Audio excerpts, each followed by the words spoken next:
What's going on, everybody? My name is C4. Welcome back to the channel. And in today's video, it's going to be a 10-year rebuild with the Hawaii Rainbow Warriors. Essentially a one-star squad. But my plan here today is to bring them back to the glory years. Bring them back to where they were in 2006 and 2007, where they were the #1 offense in college football and struck fear in every single college football program. As we sign on the dotted line for a 3-year contract, which within those 3 years, we need to prove ourselves so we can get that contract extension and complete a full 10-year rebuild here with Hawaii for everything that I want to try to accomplish here. It's probably going to take us 10 years, but you can look at the magic of those 06-07 seasons. In 2006, under the great mastermind June Jones, who we're going to be running his exact same run-and-shoot offense, the Hawaii Rainbow Warriors averaged 47 points scored per game, led by Colt Brennan, who had 5,500 yards, 58 touchdowns, another 5 on the ground. In 07, still in the same era, the Colt Brennan era, they averaged 44 points per game. They went 12-1, which is the best record in school history. Colt Brennan had 46 touchdowns on the year. Devon Best, Dolphin fans might remember him. He was the go-to wide receiver during that time. I want to bring that high intensity, high scoring, all or nothing type style back here to Hawaii, and we're going to make it happen one way or another. We have set 5 challenges that we need to hit here in today's video for this to go down as a successful rebuild. Number 1 is we got to win the Mountain West Conference. Number 2 is we have to land the #1 recruit from the state of Hawaii at least once. And from what I can tell, that's usually a closer to top 50 than not recruit, which for where we are right now as a program, it's going to take a minute to get there. Number 3 is the number 10 overall team in the nation is the highest Hawaii has ever been in the polls. We need to beat that.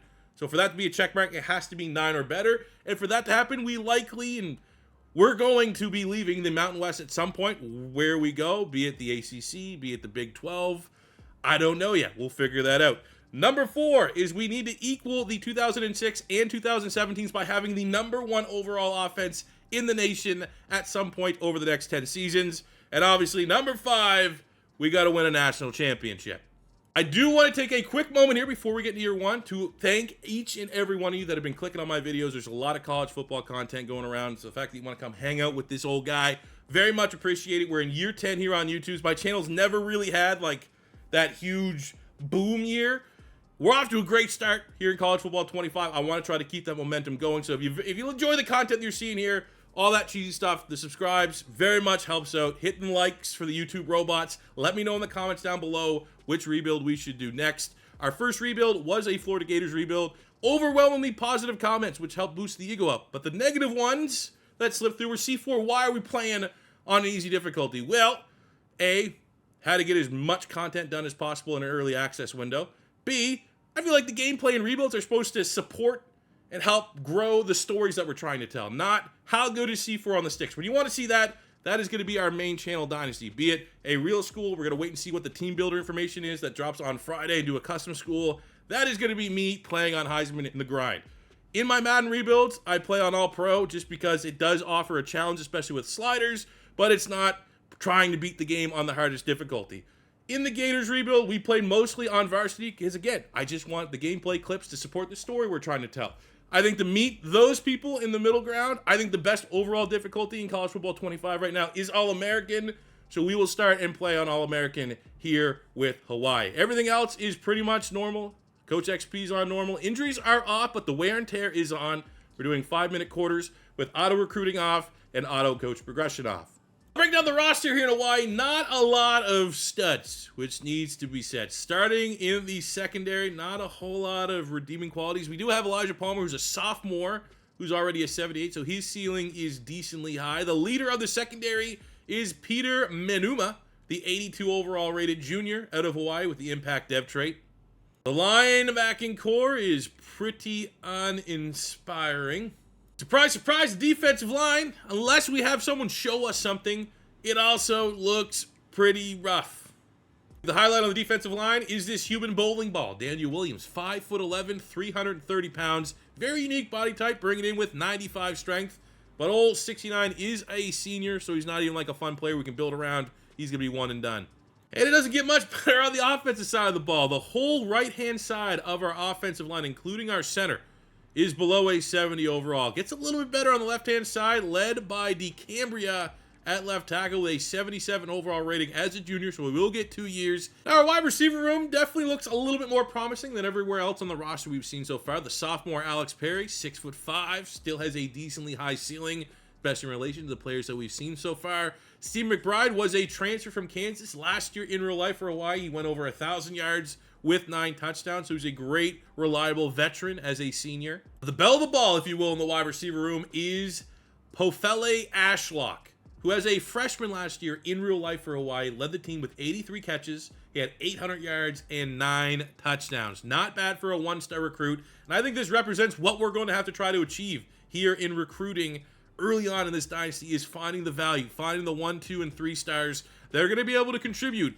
like Ashlock did early on in his career. He has 92 short route running, 86 mid route running, 87 catch, 86 catch in traffic, 87 spec catch. Might not have the burner, the 91 acceleration can help him get open, but he's built more like kind of like a lanky slot wide receiver. I think that's how we're going to use him early on.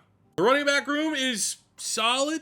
Not great, not spectacular, kind of a logjam. Tylan Hines brings some good speed, but I am looking at the Boston College transfer, Cam Barfield, to be a go-to player. Now, I do think we are going to stick to the traditions of the run and shoot, which is a lot more shoot than it is run. But for this impact playmaker, Barfield, he's going to have to do it all in the backfield. And when you have the athletic traits and gifts that this man has, 89 elusiveness rating, 91 agility with 97 change of direction. We got 91 speed, 97 acceleration. You got to find a way to integrate this guy in the team, even if you do plan on throwing the football 35 plus times a game. Our starting quarterback year one is going to be the senior Braden Shager, 6'3", 225, impact dev trait player. Got some great throwing attributes, 89 mid accuracy, 88 deep. I believe that's supposed to be 89 short. He has 93 throw power. Maybe not the most mobile quarterback, but he's smart with the 90 awareness, and he can operate the offense, if only for 1 season as a senior. The quarterback room of the future, though, is probably need to recruit a little bit, but we got the lefty here, Micah Elahado, 5'10", 180 pounds, but he does possess the impact dev trait, which gives him advantage over the normal dev.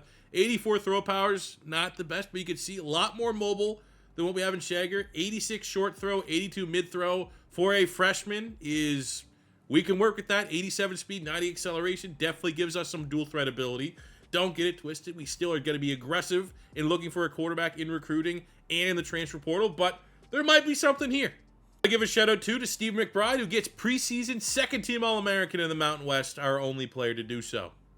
Schedule in year one looks doable. Fresno State's going to be tough. Washington State's going to be tough. Boise State's going to be tough. We have a gigantic matchup against UCLA in week 1. Hopefully we can iron out the kinks in week 0 and give UCLA a hell of a game.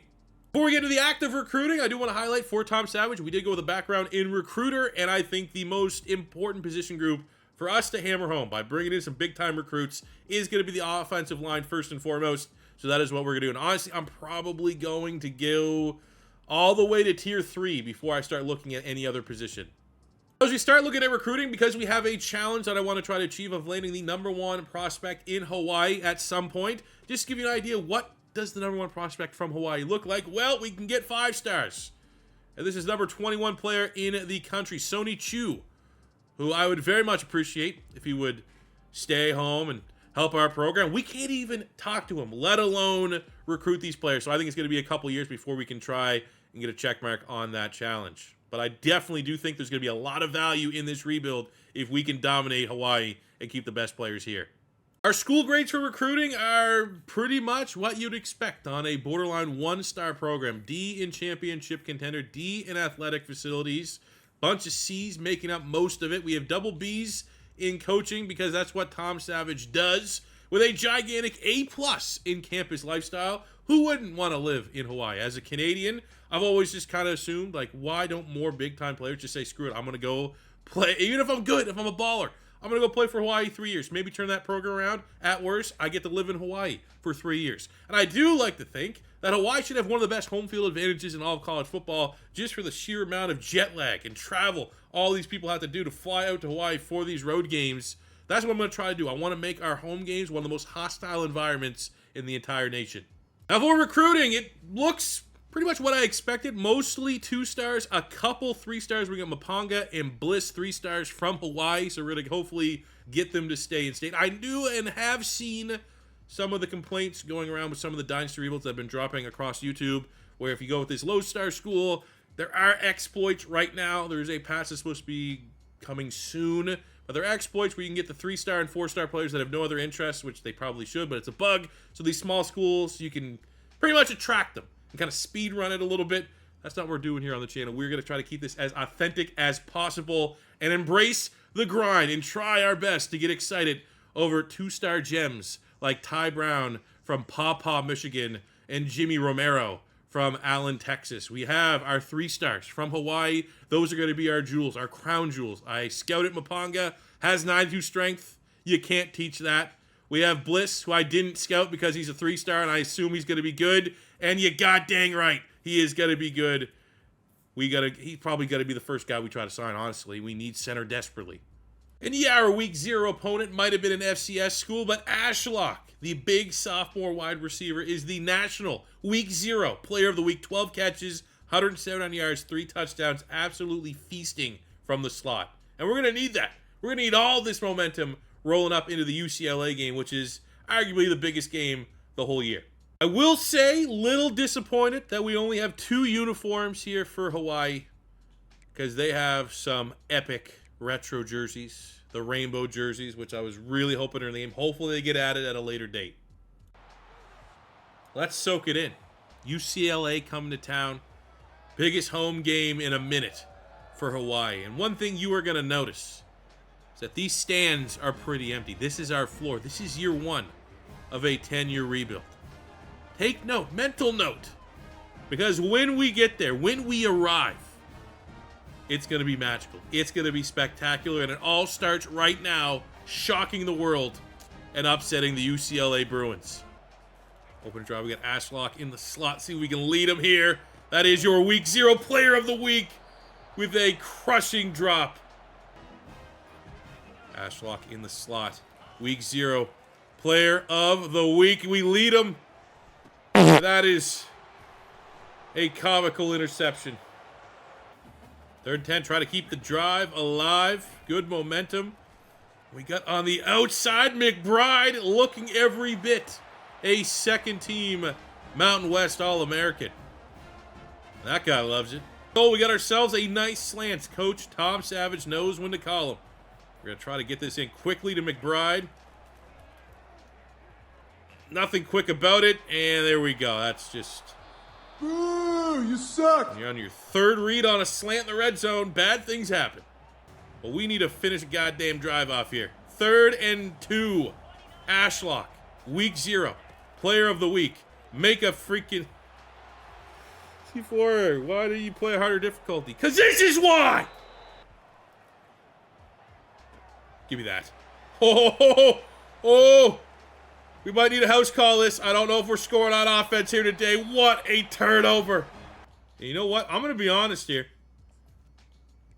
I think we... Couldn't hurt. Couldn't hurt. Ashlock in the slot. I will take points. We need to get points here. We should be up by 2 scores right now.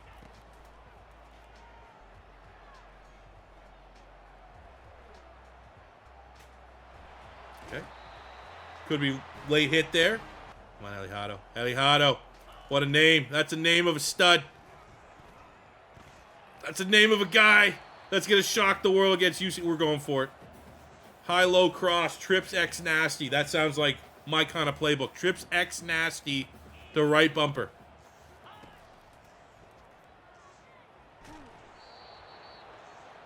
Zero points at half.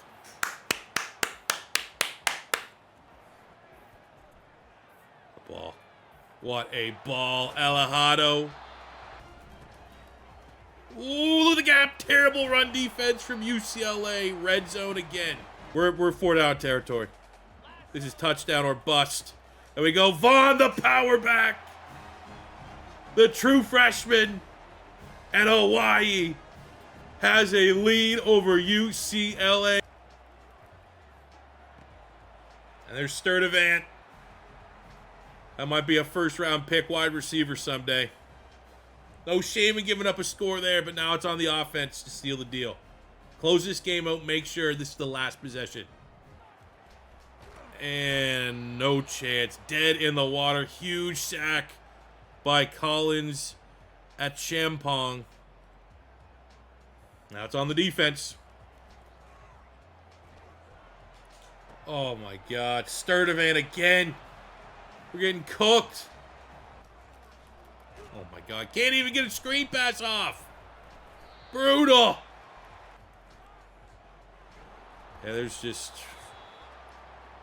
no chance. We are getting dominated at the line of scrimmage. No chance. And it's respectable. 14-7, just way too many turnovers. And in the second half, UCLA just dominated the line of scrimmage, but you know, hell of a fight from our guys. And I think we're going to surprise some people in the Mountain West. They're all not going to be built like UCLA. And there's going to be no quarterback controversy. After the benching, Schrager went right back to the starting QB week 3, puts up a Mountain West Player of the Week performance, 300 yards, 3 touchdowns, and a win over Sam Houston State. And congrats to Ty Brown from Paw Paw, Michigan, the 2-star gem defensive tackle, as our first recruit landed here with Hawaii. Ooh, and we get one of our big 3 stars, Maponga. Let's go, man. All about baby steps in slowly but surely dominating Hawaii as our own. We get the other big Hawaii recruit, Vilami Bliss, the 3-star center out of Honolulu. You know, we lost week 7 against Boise State. We did get defensive player of the week, the junior D-tackle Pihopa, with 3 sacks on 6 tackles. Very impressive.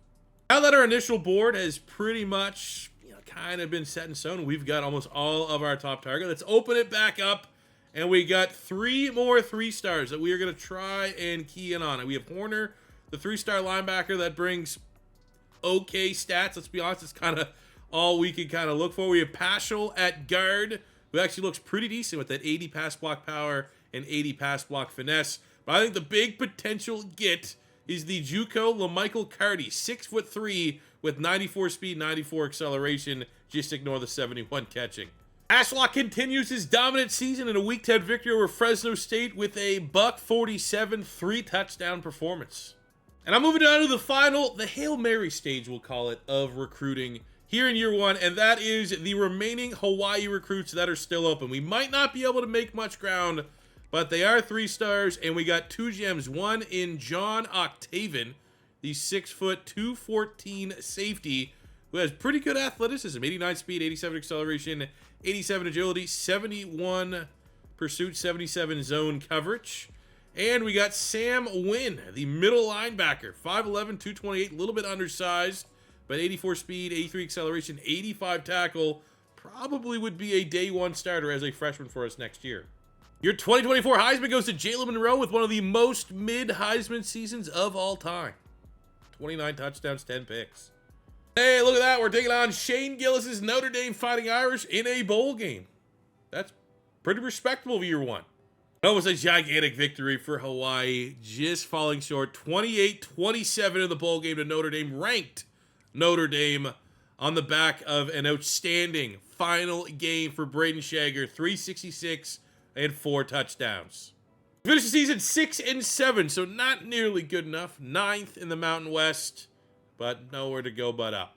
Recapping our stats here in year 1, Shager, in his final season in college, 3,900 yards, 41 touchdowns, 13 picks, was 2nd team All-American in the Mountain West. Goes out pretty respectively. Our rushing offense, work in progress. Barfield, not too bad. I mean, just not a lot of carries. Averaging 5.1 per touch, ain't too shabby. Receiving, Steve McBride was a honorable mention with 1,300 yards, 10 touchdowns. Ashlock was a first-team All-American in the Mountain West, 86 catches, 1,200 yards, and 19 touchdowns. Huge year.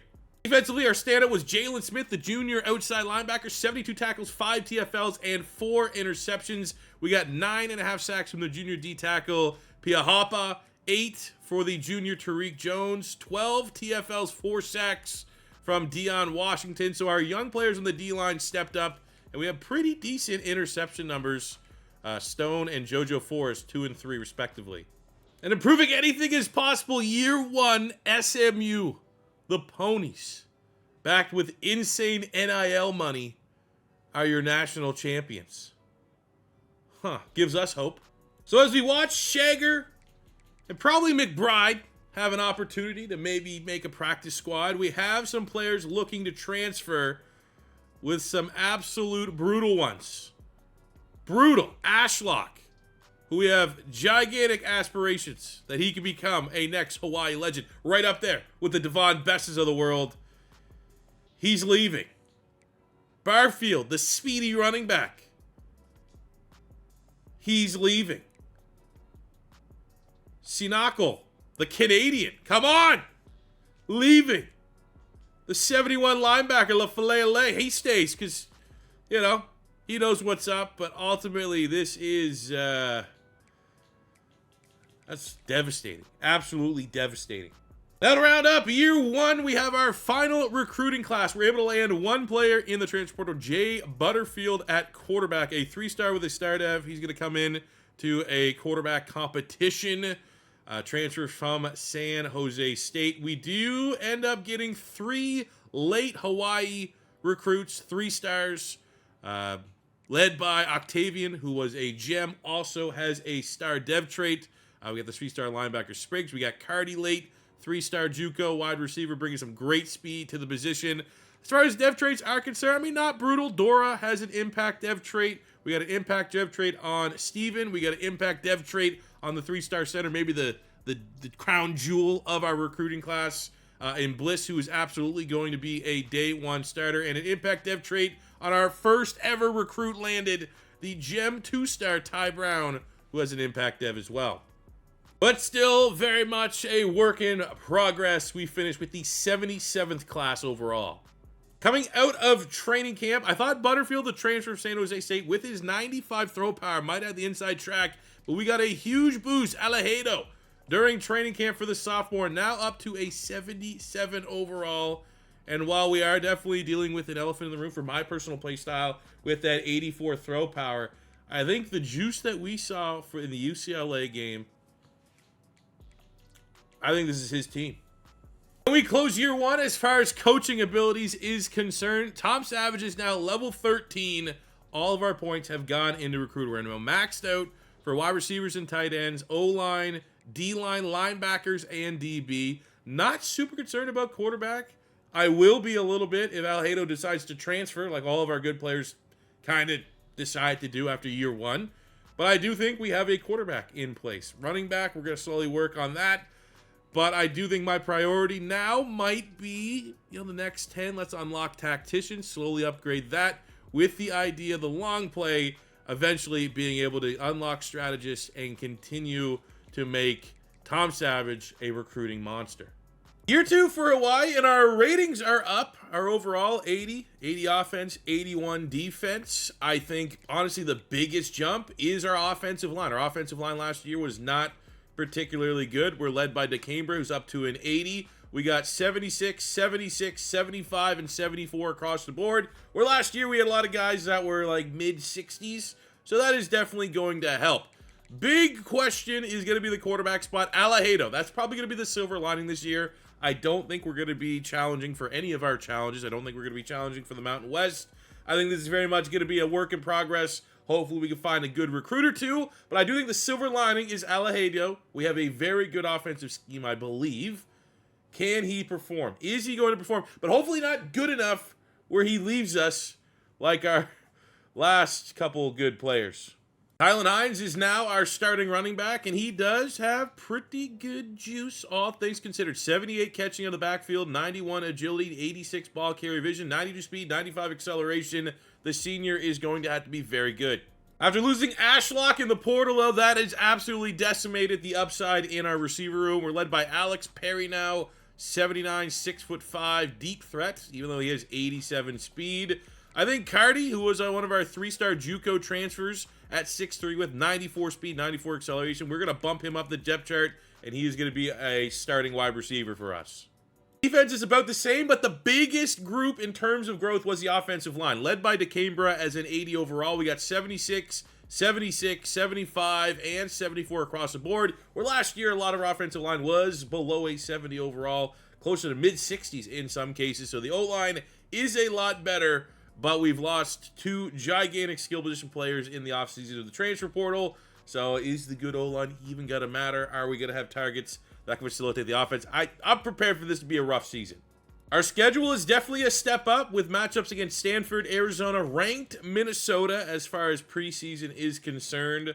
So last year we were 6-7. I'm thinking honestly, if we can go above 500, that's a huge win. 7-6 this year. We got smacked by Stanford, but Hioba is our Week 0 National Player of the Week on the defensive side of the ball with a sack, 5 tackles, and 2 TFLs. Hell of a game. Get a gigantic win Week 4 over then-ranked 19th Minnesota by 1 point, 24-23 to go 2-2. Not the hot start we wanted in the season, but I'm thinking this Alahado character could be very special for us, especially if he doesn't bail on us in the transfer portal and stays with us for another 2 seasons. Now we get a big win over UNLV in a rivalry matchup where Alahado almost 300 yards and 3 touchdowns. He's going to have pretty good stats come season end. Update on our initial wave of recruiting. Basically, you want 3 stars. Even 2-star gems ended up being, you know, the ratings aren't exactly what we need for this rebuild. Like our best 2-star, our gem, our first recruit that ever signed, that had a dev train and a pop-pop biscuit, it's still a 61, right? This guy is not going to be able to help our squad until he's like a junior. So I do think for these 1-star rebuilds, we take our chances and swing on as many 3 stars as we possibly can, just because even the best, like this guy here, a gem 2-star, still, you know, not exactly what we need to grow at the level we want to. I do think of our class, we have some 3-star gems, Babineau, Amerson, who we got signing on. We're close with Moultrie, who I think is going to get some nice speed to the backfield. My favorite might be Paul Boss, the wide receiver out of Cypress, Texas. Coming in with 96 speed, 94 acceleration, 75 catching. We just need a lot more speed at wide receiver.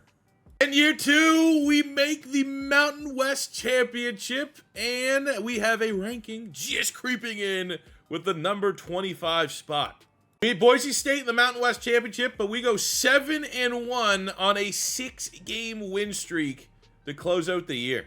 2 of our 3 losses were the very difficult former Pac-12 matchups against Stanford and Arizona, but we handle Sam Houston, drop a bomb on. We beat ranked Minnesota at that time. We handled this. We got Boise State, who we beat in Week 10, 45-27. We handle Wyoming. Honestly, the offense has been great. The run and shoot offense, I had very high expectations, and it's kind of played out that way. But we got a rematch over this matchup, 45-27 in a game where we had 6 touchdowns, did have an interception, but 6 bomb for Alahado. Somehow he did not get player of the week.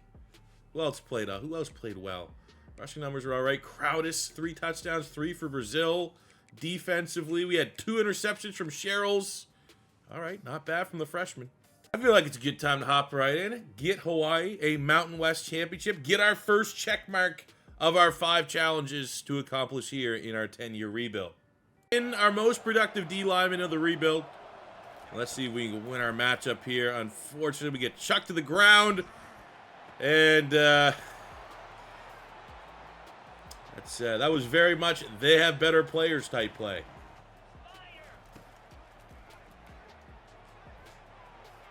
Oh, broken coverage. And Perry ties this one up before the end of the first half. What an adjustment downfield. And there goes Gene T, who is an outstanding player. You got some work to do. Those linebackers pop back. Fit that in. Ice in the veins. Tie this one up. Come on, defense. Pull in to stop it. If we're going to lose, and it's a pass, a bold pass, so be it. But we're not going to let the running back kill us. 3rd and 4. Clock is rolling. We can't stop it. We've used all our timeouts. That's an outstanding block shed. 4th and 5. College kickers. We can't ice him. But he's on the road. The crowd that's a packed crowd. Oh, no, you oh my God, what an idiot. See?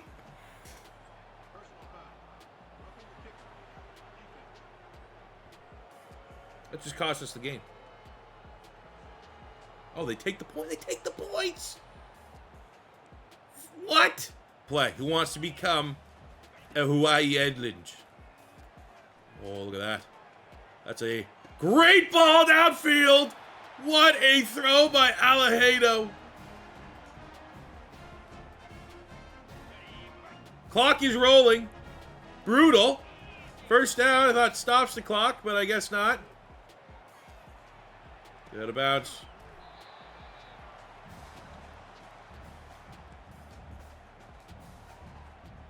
Come on, we got one more play. One more play. Cardi, 6'3", 93 speed. That's where we got to go. No!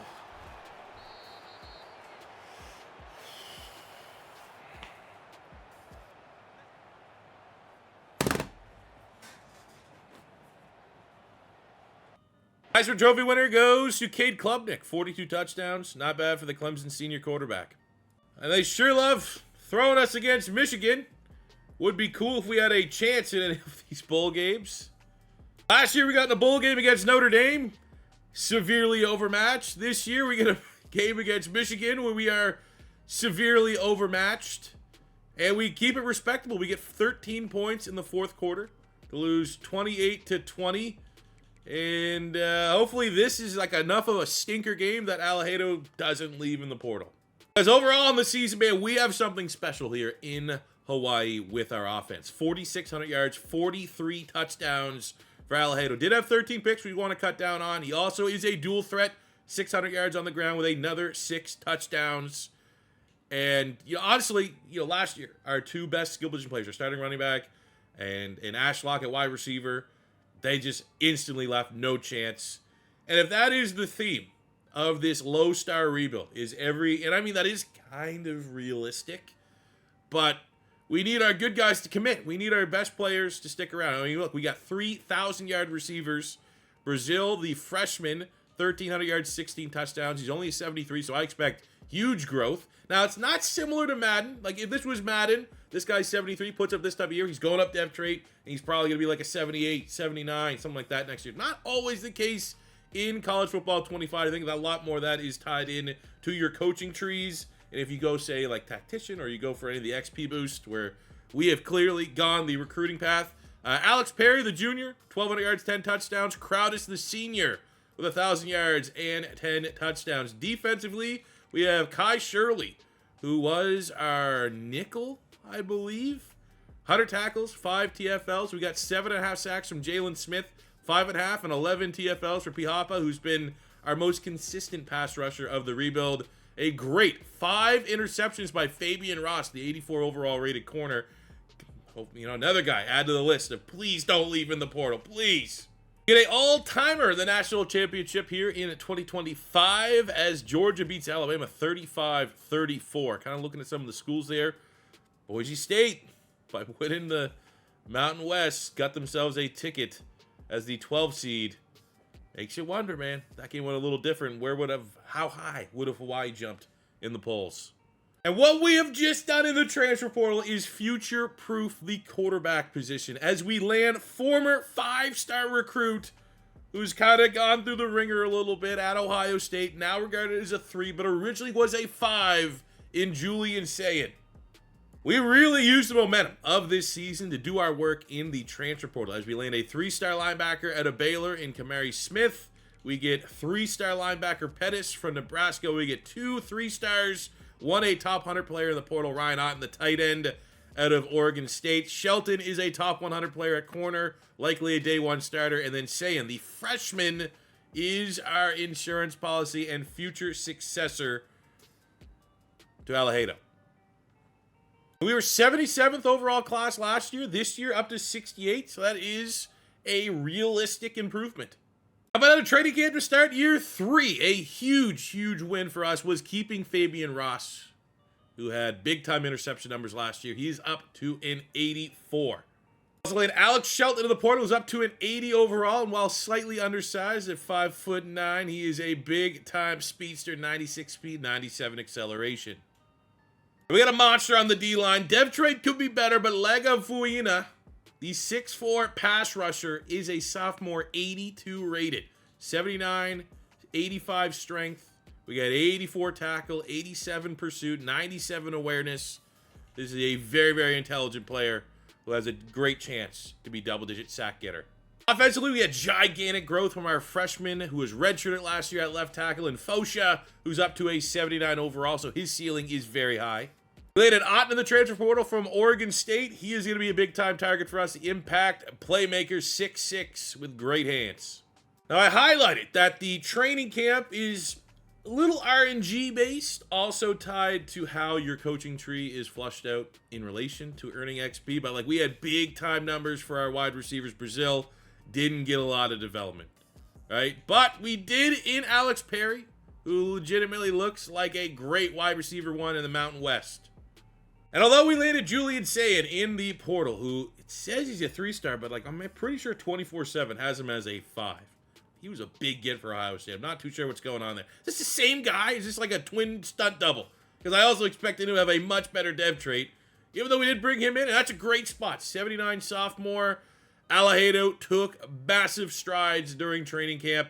Now up to an 83 overall, 40 bomb in terms of touchdowns last year, and we're going to try to reach higher goals this year. I think we have a great opportunity to win the Mountain West and maybe finish with the #1 offense. So now we go to year 3. Quick update on how our coaching tree is looking. We are now level 19 with Tom Savage. Recruiter is exactly where we want to have it right now. We're going to push pause until we can unlock the second tier, which is going to be a minute because we got to have 2 top 5 recruiting classes, which we might not ever even get there. So we're going to shift our focus now to unlocking strategists to give us more bonuses for the recruiting. I'm not too worried, obviously, about spending the 25 in tactician. It is winning the 4 bowl games. We've appeared in 2 bowl games in our first 2 years of the rebuild, which is great. Can we get better roles? Can we not take on blue chip programs? Notre Dame and Michigan, we are severely overmatched, even though those games have been close. That is the next plan, but we will kind of work here on Scheme Guru.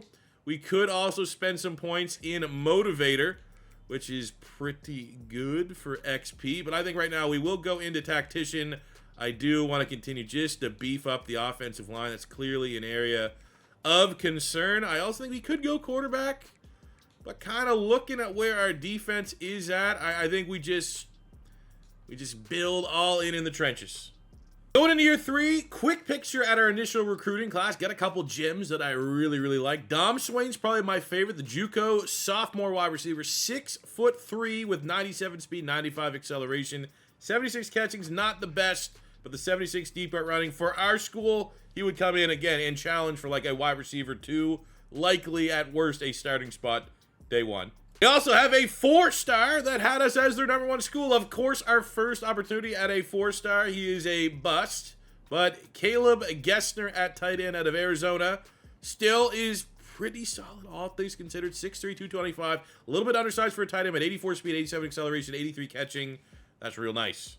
But our big swing this season, we didn't have an opportunity. I'm trying to get that check mark of landing the #1 recruit in Hawaii, but we have an opportunity. I'm going to try to challenge to get the #2 recruit in the state of Hawaii. That is Malcolm Nix, the 4-star linebacker, who is a pass rusher, be a defensive end in our scheme.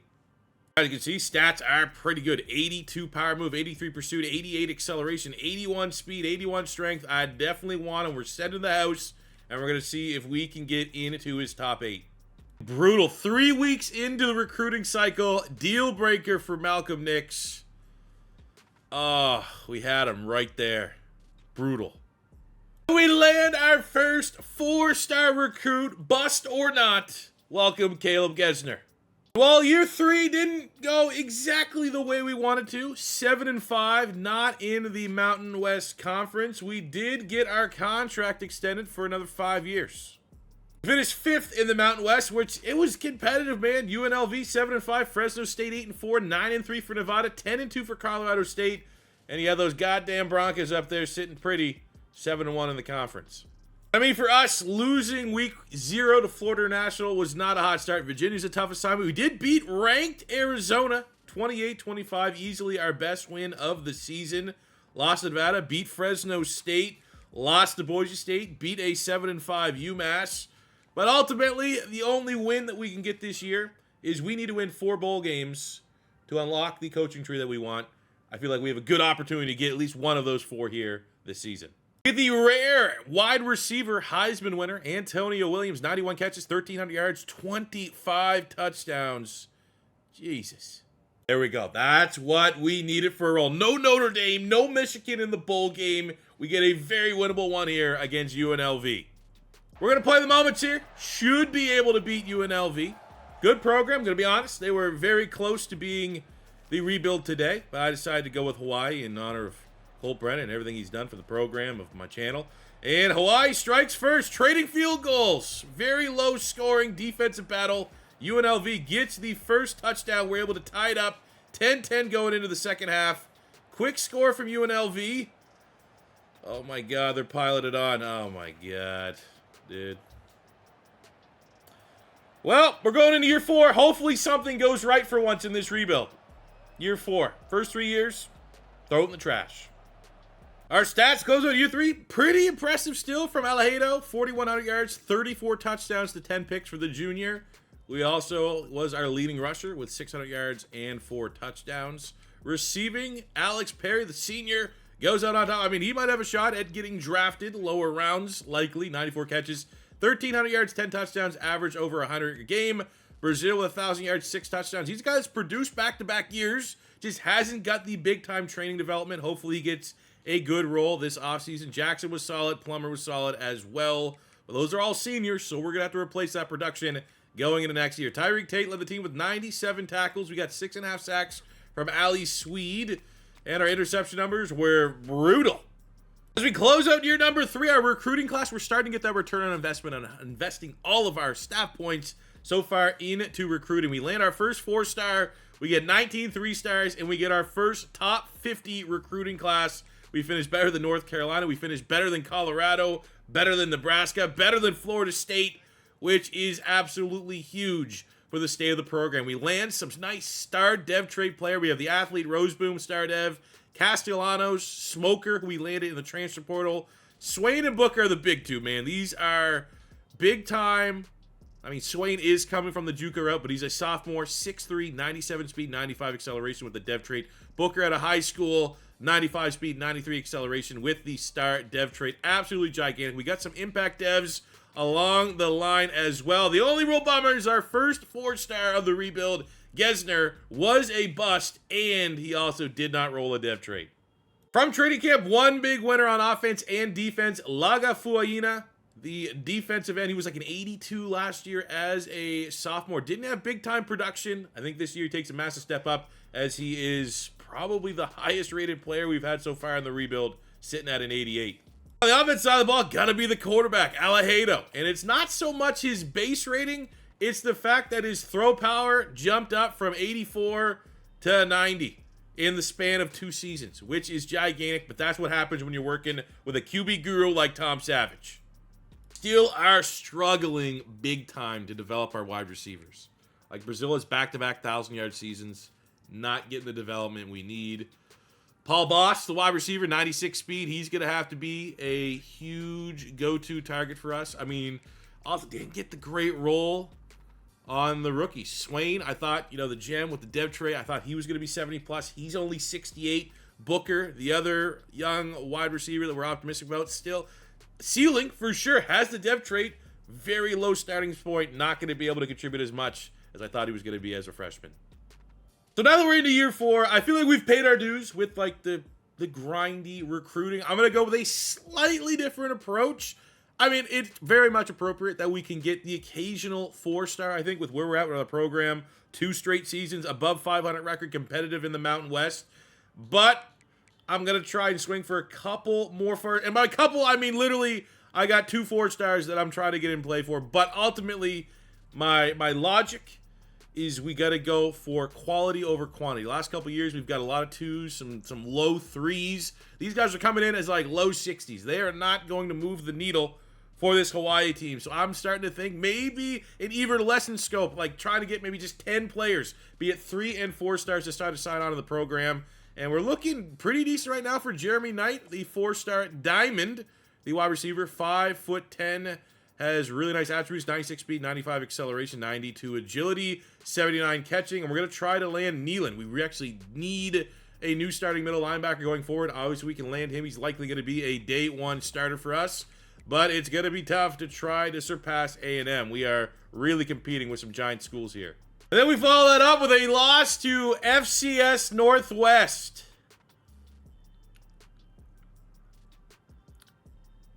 I hate this rebuild right now. Not happy with it. Oh, that is a big hit. We might have lost FCS, but we do land the big 4-star wide receiver from Hawaii. At that same time, we lost the 4-star linebacker that I thought we were making tremendous breakthroughs with. And then A&M came with, I don't know, what is that, the agricultural money that they have? We're getting hot here down the stretch. Week 9, a victory over San Diego State. Lonzo Glenn, the senior, with a 5-touchdown performance. On that hot streak, we are back in the Mountain West Championship game, trying to avenge our Mountain West Championship game loss back in year 2 against the same Boise State Broncos. In season, our 7-game win streak was ended the final week of the season, 34-21 against Colorado State. Luckily, we did enough damage during that 7-game win streak to have it not really matter. You'd love to see the fellas finally, through 4 years, get something to go our way. Avenge previous demons against Boise State. Find a way to, get some hardware here. We've had multiple opportunities, be it previous Mountain West Championships, 3 straight bowl losses. This team is on the cusp of being very good, but we just need something to go our way. This is our final year with our very, very nice quarterback that we've had for a minute, and we go in halftime up 14-7. Love to get a great opportunity to hop in on the sticks, get the field goal, 10-point lead going into the 4th, and the defense holds on. And it took us 4 seasons, but that is a very convincing 24-7 victory for the Hawaii Rainbow Warriors. We get our first check mark on the board. Alejado, great performance, 287 yards, 2 touchdowns. We win the Mountain West. I mean, I think, in my opinion, because we got 1 in the book, once we win 2, we can look to jump up conference. But as it stands right now, let's appreciate, after years of falling short, after years of no hardware, year 4, the final year of the Alejandro era, gets us some hardware, and at minimum, we get the Mountain West. Ideally, we can follow this up with a bowl win. Oh yeah. Oh yeah. We get another wide receiver winning the Heisman Trophy, Lamar Seymour from Pitt, the alma mater of Tom Savage. 1,000 yards, 22 touchdowns. And our bowl game, very winnable. We said that last time, but this one, very winnable. And we finished the story by winning the New Mexico Bowl, and we ran the score up. The final game of the Aliado era ends with a 52-22 victory over Jacksonville State, getting our first bowl win. We need 3 more to get where we want to be in our coach tree, but it's a work in progress. We're on pace for that. 300 yards, 4 touchdowns for a guy that's easily top 5 quarterback, I think, all time for Hawaii when all is said and done. Aliado's final season, 4,400 yards, 45 touchdowns to 11 interceptions. Pretty much the norm. We got 14 rushing touchdowns from the junior. Boyd, 6-6 from Aliado as a rusher. On the receiving standpoint, Paul Boss, the freshman, led the team, 87 catches, 1,300 yards and 10 touchdowns. We got 1,012 from Brazil, 980 and 13 from Glenn, who had a big 5-touchdown performance earlier on in the season. Defensively, Shelton led the team with 86 tackles. We got some decent TFL numbers. Tui Jackson Mego, the senior, led the team with 7.5 sacks. Probably our most impressive player was Ali Swede, 17 TFLs with 5.5 sacks. Interception, still not the best. The 2027 college football playoff, very interesting names. Baylor's back in it, Toledo, Western Kentucky, went deep, and the final was Ole Miss defeating Pitt 38-27. And we give one final salute. Alejado, appreciate you, buddy. How he didn't get drafted. You know, he's probably the first overall pick in the CFL. Why don't we see that? Now we made it very well known that we were going for quality over quantity. We got better 3-stars than we usually would. We got our 1 4-star. Unfortunately, it's a numbers game, so our recruiting rank falls out of the top 50 down to 84. But I'd rather, at this stage, the quality than having a bunch of 2 and 1 stars that kind of bump our rating up just a little bit. We got some studs. We were able to land Fuimano in the transfer portal. He was kind of our big hit. He was a top 100 player. We got a nice bit of 3-stars, some with gems, but at the top end, man, we got our 2 hits. One, Jeremy Knight, the big hit, the best player we've landed out of the state of Hawaii. Gem wide receiver, 96 speed, 95 acceleration, 79 catching, 78 deep route running, 92 agility, elite. Get the webcam out the way. Elite dev trade on Knight. We also get an elite dev trait on Linares, the linebacker out of Texas, which is big-time dubs for the program as we build off of our most successful year in year 4. With Alejado leaving towards the draft, we do have Julian Sayin, the former 5-star that's going to be a senior, 1-year starter for us. What do we have in the pipeline? Well, we got the athlete Jimmy McCracken. Don't let the bust fool you. The athletic traits are kind of what we look for at a quarterback. 94 throw power, 85 short, 81 mid, 92 speed, 90 acceleration. Wish the dev trait was better, but we got options. Great developmental guy. Coming out of training camp, feel pretty decent with the roster, all things considered. Julian Sayin, the former 5-star, he's going to be our go-to quarterback. Solid, you know. My expectations this year are not that the quarterback's going to have a nuclear season, but the fact that the rest of the roster is built up very nicely. 85 overall program, 85 offense, 86 defense. We got some depth. Nice little 1-2 punch there in the backfield. Wide receiving room. We got Downing, who we landed in the portal. He's our leader. Boss, our leading receiver from last year, the speedster, 96 speed, 94 acceleration. He got a nice bump up. Castellanos has speed. Sway, who was big get, 97 speed, 95 acceleration. He developed well. I mean, it just shows you, though. Sometimes just guys don't. Brazil has got 1,000 yards pretty much every year. Now he's a senior, still only a 75. Trey Booker had a good dev trait from last year's class.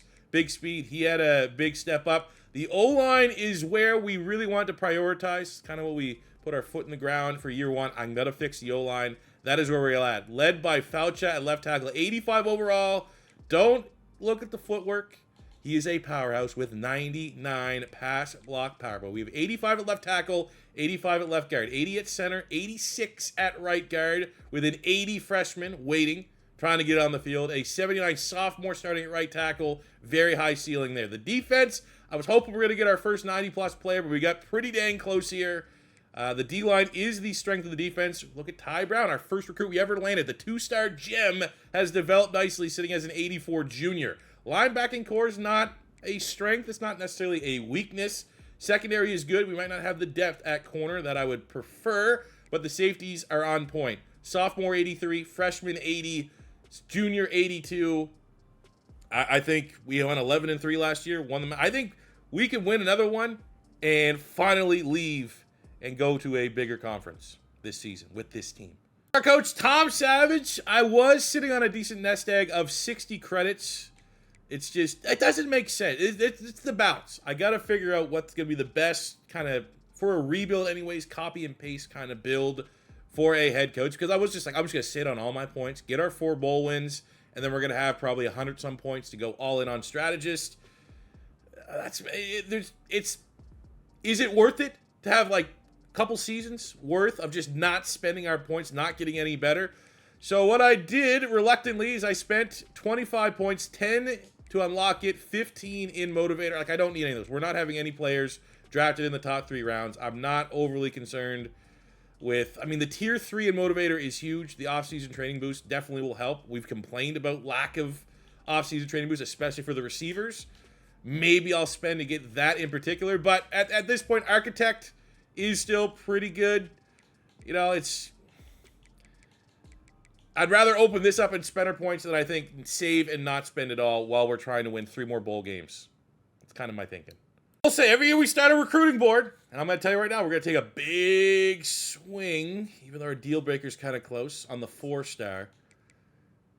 Man, this is gonna. I think it's gonna come right at the very end. Like once we are peaking year 8, 9, 10, that might be the only chance we even have opportunity to talk to the #1 recruit in Hawaii, let alone achieve that challenge goal. Why do I keep setting these stupid ones that are so hard to get? Looking at our schedule here in year 5, tough matchup in week 0 against Kansas. You could probably make the argument that's gonna be our hardest game till Boise State, potentially. But this is absolutely a schedule. Could run the table. This could be undefeated. First undefeated season in Hawaii history. Love seeing it in it's not an upset, but a big win over Kansas. Week 0, Matthew Sherrills, the senior corner, gets Defensive Player of the Week. They defeat him 24-21 in a tight matchup, which was always going to be tough. Julian did not go Super Saiyan in his first start, but wasn't bad. Didn't cost us any. We continue our hot start, defeating Vandy, which, I mean, we're favorites in that matchup. It could have slipped up against SEC competition. Brazil, the senior who just won't develop, has a hell of a game. 10 catches, $149, 3 touchdowns. Well, there goes the hype of an undefeated season as we get humbled. 42-28 against Arizona State. Get a hell of a quarterback. And a devastating week on the recruiting front as 2 of our big 4-star gems, shockingly, go to gigantic schools, even though we were right in the race. But we do continue to build our stronghold in Hawaii, which is not officially a goal of the rebuild, but something I always wanted to do is try to keep the Hawaiians the best ones. Why not come to Hawaii and buy into what we're doing? We got a big wide receiver last year, 4-star, who's a stud. This year, we get a big 4-star on the offensive line, Mitoga. Big meat, we call him. Slip up again in what could have been an undefeated season in a shootout. Man, our defense is highly rated. We have the highest rated defense in the Mountain West, and we give up 51 to Nevada. Ooh, that's a late season get. 4-star wide receiver Taylor Coronado and 4-star corner Floyd East. Let's go. They might be low-star 4-stars, like in the 400s plus. Still counts. Another one. Hat trick, Brian Polanco. Welcome. We got a gigantic Mountain West championship. We're ranked 14th, which, if we win this game, one of our goals is to beat the highest ranking Hawaii's ever had in the polls, which is 10. We win, this could easily bump us into 9 and another check mark on the board. Also, we've set the house rule, 2 championships in the Mountain West for us to look at bigger and brighter pastures in terms of upgrading conferences. So a gigantic matchup here in year 5. We get our final recruit on our board, another 4-star Lester Waller out of Florida. This is a battle of easily the 2 best teams in the Mountain West. 11-1 Nevada, 10-2 Hawaii, both 7-1. Nevada on a 6-game win streak, 5-game win streak for Hawaii. Every time in this rebuild, it's been a big moment. We've hopped on the sticks. I have collapsed. We've learned.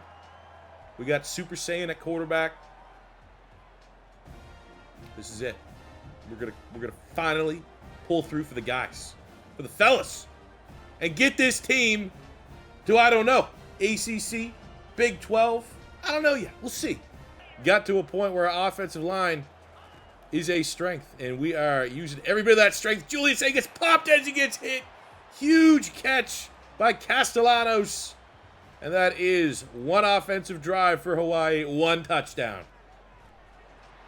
Oh my God, dude. Seeing why this quarterback never lived up to the hype of a 5-star. I ain't impressed.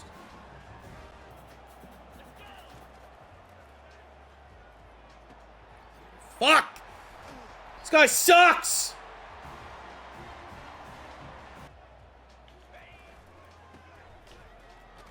Yeah, I don't know. Why would you know? He's just he's not a good quarterback. He's getting exposed. Can't complete a slant, buddy. Guy's last name's Superstar, Curtis Superstar. What are we talking about here? We need to get a first down, and that's a terrific ball. And he's got broken tackle. Can't. Maybe it's a nice morale boost for the quarterback, but that was all down in the wide receiver to tie this one up at 14 Can our defense help us out?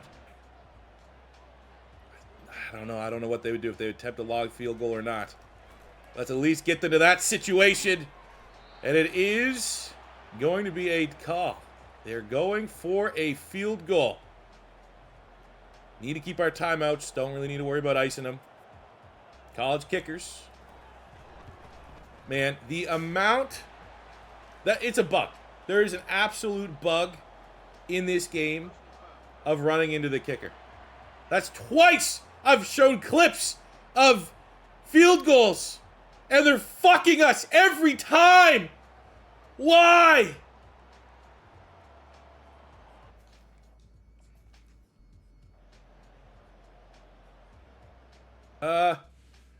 In a rage, I was going to sim it out just so we can play offense, get over with. We got a 76-yard pick by Matt Sherrills. There's karma. Give me it back! Give me it right back! Ah! Hit with this. Hit with this for a while. Hit him with that right there. Oh, Smoker! It's almost like they're letting us score.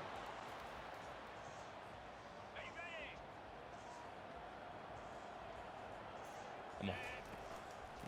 Let's go, baby. Come on, defense.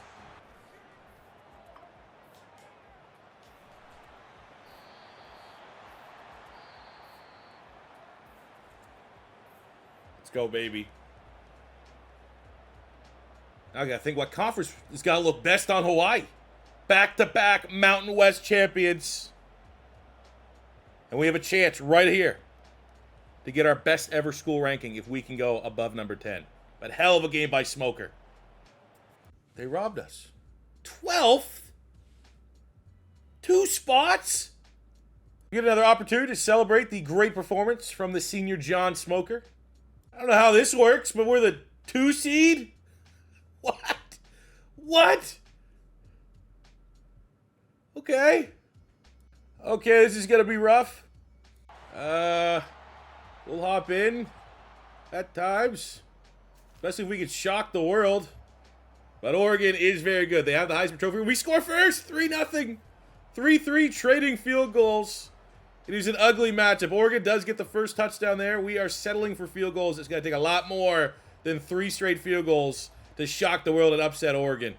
Very disappointed by the clinicalness of our squad in the red zone. But there's also levels to this where Oregon is just a different monster.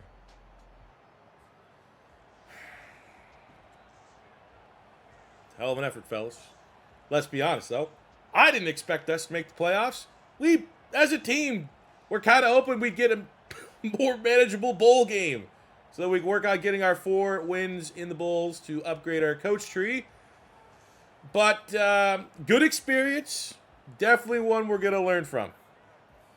Hey, no shame in that. We lost to the eventual champions. They beat everybody.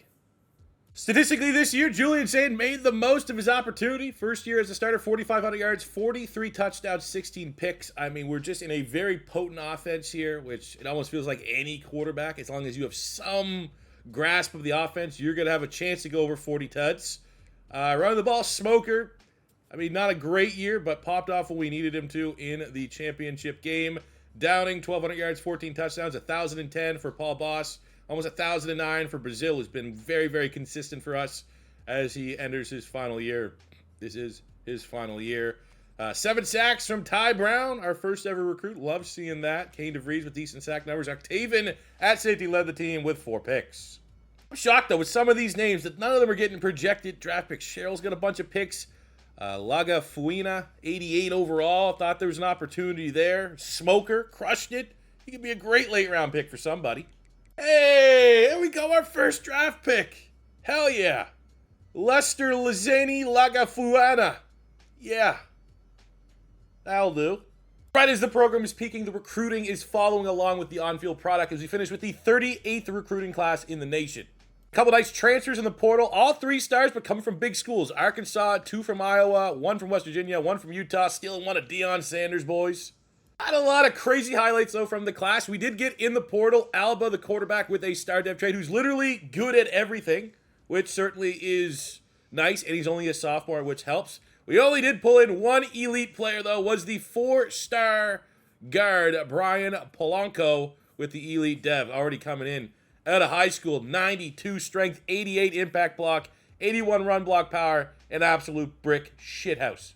In the offseason, we saw great growth in our wide receiver room. At one point, it just felt like we never were going to have a great depth. But we got 86, 84, 83, bunch of 80s. 3 of them are sophomores. Best football still ahead of them. We got the 99, 99 on Jeremy Knight, the 4-star, the biggest get we've got so far recruiting out of Hawaii. I hope he, becomes that guy. I hope he becomes that 20-touchdown potential type player. And we've been saying, hey, we're going to get a 90 overall. Well, look at that ridiculous depth at left tackle. But look what we got. We got 90 at left guard, 91 at center. Another big Hawaii recruit that we got, Bliss, was a 3-star for us. We got another Hawaii. We're bringing it back. Bringing it back. Getting all the top Hawaii players. And the big question is who's going to be our quarterback. Julian Sam was a one-and-done type player. And we have 2 quarterbacks here, both tied on rating, both sophomores. Azalea, 6 feet tall, 200 pounds. We got an impact dev trait, so it's the the lower end that you could get. 92 throw power, pretty good athlete. 88 speed, 89 acceleration. I know athletically though he's going to be falling short to McCracken. We got Penny here, who we got in the transfer portal. What do you got going for you, Carrie Penny? Normal dev. It's a senior. 88 throw power, accuracy, 92 shorts, not too bad. Can move as well. But I kind of thought all along, Jimmy McCracken, that's an awesome name. First of all, first team all name. Dev trait definitely hurts his ceiling. 94 throw power, 96 agility. Accuracies are on point, 85. Nothing that's, glaringly not great. And 92 speed. I think we just...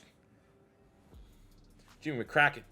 After great thought and consideration of our next move, Hawaii has accepted the offer to join the Big 12.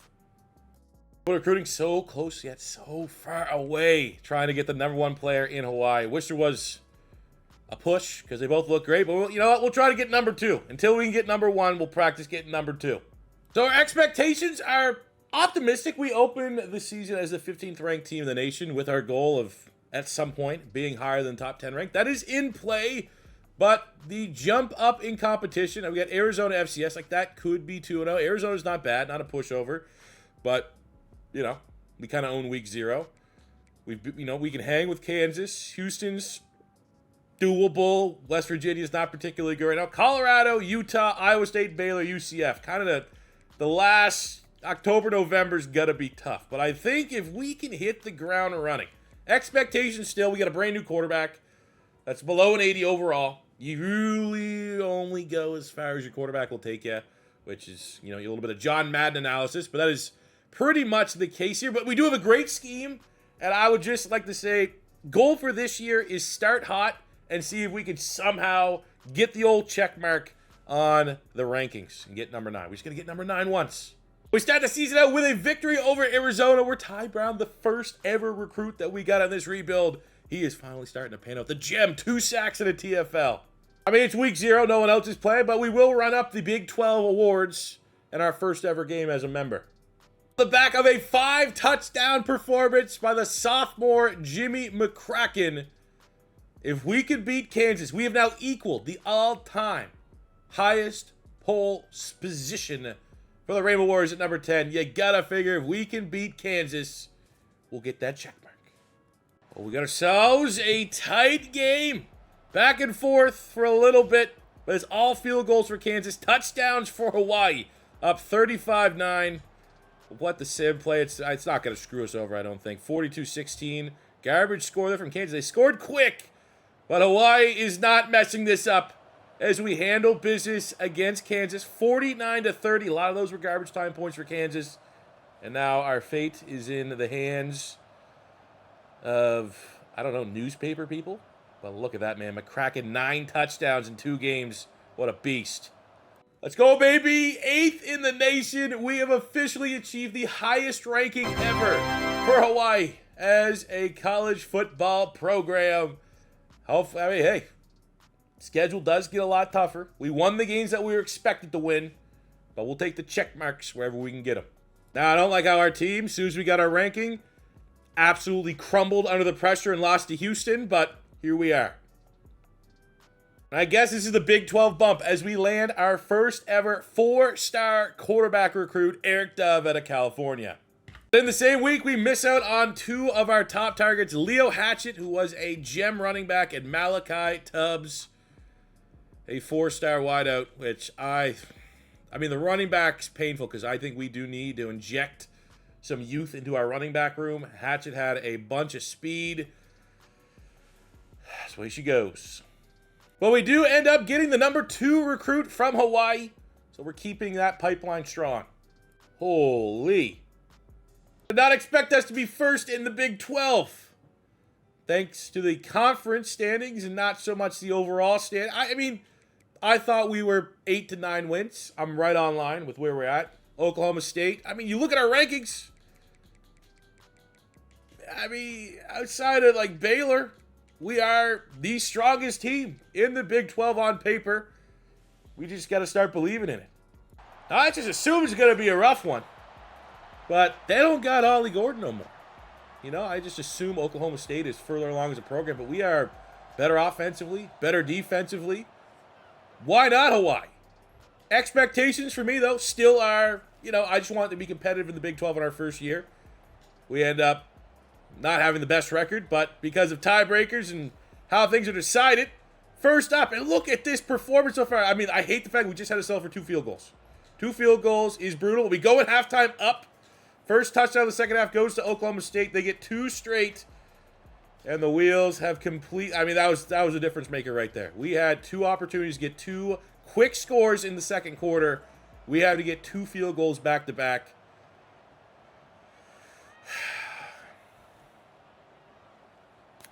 Still a very successful season for us. Some good news is our late season recruiting is yielding some great results. We got 4-star pass rusher Daquan Cooks. And we await still 4-star, which we were first guard Ty Teague, and 4-star linebacker Samia. And we get Teague signed on the dotted line, and it's inevitable that we'll get Samia on the offseason. And we got ourselves a very winnable bowl game in the Duke's Mayo Bowl against 24th ranked NC State. Here we go, Samia. Let's go. What a class. What a finish to our class. God, man. How is this Hawaiian guy? He's unstoppable. So right now, we're going 15. I don't know how this guy doesn't have 2,000 yards. He is open on every play, and we are going to go to the flying Hawaiian. And as long as the defense doesn't let me down like they've done multiple times already in this game. Oh, they missed an extra point. Let's go. We'll take the dub.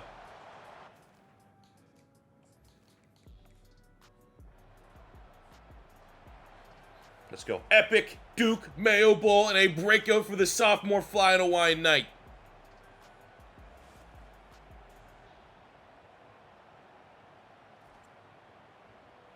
Right there. He's a sophomore next year. He's gonna win the Heisman before he leaves here. We're moving up as the program is now 3.5 stars, 87 overall. We finished the season 9th in the nation. Statistically speaking, McCracken in his first real year as a starter, 45 touchdowns, 9 picks, 4,700 yards.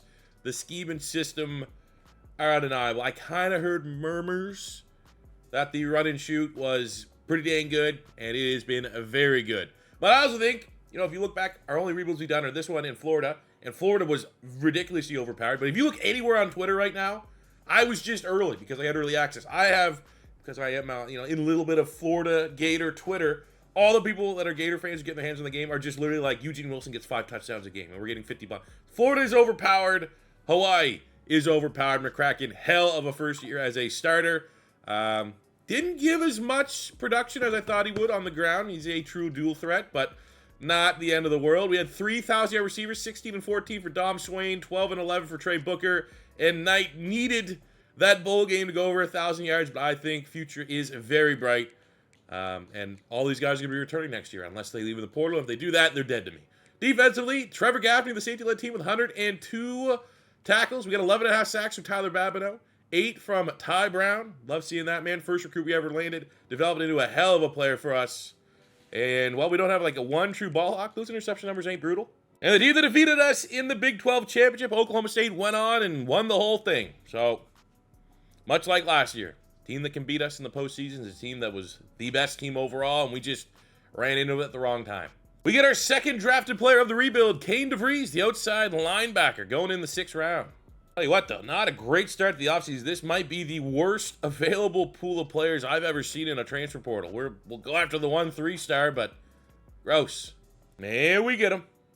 Quality over quantity type here. I'm glad we're not chasing the challenge like we did in the Florida Gators rebuild, where we need to have the #1 recruiting class. I knew that was probably going to be impossible here with Hawaii, but we have the most 4-stars we've ever got in a single recruiting class, and it's only the beginning. Look at the roundup from our recruits. Got some nice 4-stars, some all-right dev trait star there. Impact on SD, star on the tight end, Bobenmeyer. He could be a big player for us. We're lacking depth at the tight end position. 4-star Dove. The only 4-star we've ever signed at the quarterback position.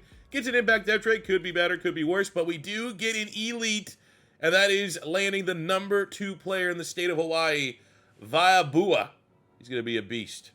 So the biggest change that we've had on the entire team is John Castellanos was like wide receiver 5. But he had some pretty good ball carrier moves. Some pretty good carrying attributes. So I said, you know what? We've needed some help at running back. We swung and missed on some of the top running back targets in the portal and in recruiting the last 2 seasons. So I was like, why don't we move him to running back? And he has thrived in this move. 6'2", 190, has a star dev, but we got good route running, obviously, with his background. But he has 90 carry, 87 catching, 99 spec catch, 85 agility, 90 change of direction. We got 88 ball carrier vision, 74 trucking. So, like, he can do it, 79 stiff arm, 93 speed. And I know we're in air raid. I know we throw the football. But having the most talented running back we've had so far in this entire rebuild going into year 7 is definitely going to add another dimension to the team. He's mine. #1 player in Hawaii. I will sabotage an entire class to ensure that he is mine. Not only is he our first 5-star, but he is a check on our challenge board. Now we open up year #7 as the 8th ranked team in the nation. Quickly looking ahead at our schedule. Tough. Washington week 2 is going to be tough. Kansas State, from what I've been able to tell in my limited but kind of compared to the rest of everyone that's played college football, I played a lot. Kansas State has been very good, more often than not. That's going to be tough. Houston beat us last year. Iowa State has a ranking. Baylor, Arizona, Kansas have strong rosters. It's going to be a tough year. Expectations are, I mean, we can hang with anybody. We got to get rid of the idea that we're the old Hawaii Rainbow Warriors. We have built and grinded. We are on 3 straight double-digit win seasons. And next up is landing the #1 recruit in Hawaii this year. I think we can get that potentially checkmarked. I'd love to finish with the #1 offense in the nation as well. And huge news on the recruiting front. The #1 recruit in Hawaii, the 5-star Manuel Woodbury, has the good guys now as his #1 school. We need to do our due diligence, make sure we can get that visit locked in right away. I'm going to be so devastated if he goes to Oregon. We get a huge victory over a very well-established program. 45-28, Hawaii knocks off Washington on a 5-touchdown run-and-shoot perfection from Jimmy McCracken. A gigantic matchup, week 5 here of year 7. It is the undefeated 3-0, #5 ranked Hawaii Warriors against the #7 undefeated Kansas State Wildcats. And let's go! Win, lose, or draw, Woodbury, the #1 recruit in Hawaii, has committed to the Rainbow Warriors. That is another check mark on the board. You know what? I did think this was going to take a little bit longer. Don't know if I thought it would take 7 years to get the #1 player out of Hawaii, but a lot of times, honestly, the #1 player in Hawaii has been, you know, in the hundreds, probably a 4-star, like a middle of the mall 4-star. This was a bona fide 5-star elite recruit, and he's going to be a stud. Outside of that, we did work. This is the single best week in regular season school history for Hawaii. Not only do we get the #1 recruit in Hawaii, who is a 5-star, we get 4-star running back Crocker, 4-star tight end Eugene, 4-star guard Esponda, 4-star center Adebaware, and 4-star D tackle Curl, who's a gem. And to top it all off, we win a barn burner against K-State to move to 4th in the nation, 29-24. McCracken, a lot of yards, 370 yards, 2 touchdowns, and a pick. Knight, the flying Hawaiian, 89 yards and a touchdown leading the team. I'm trying to think, who's getting the game ball here? Floyd East with a pick. Not much on a pressure front, so you know what? Give it to the flying Hawaiian. Jimmy McCracken continues to dominate as the junior with a 5-touchdown performance in a Week 8 win over Arizona State.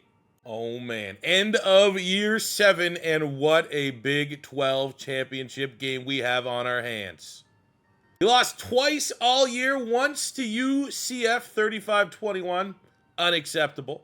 And we lost in the regular season finale against 11th ranked Kansas, 42-38 in an absolute shootout. And if we have any aspirations at all, our defense cannot be allowing that many points.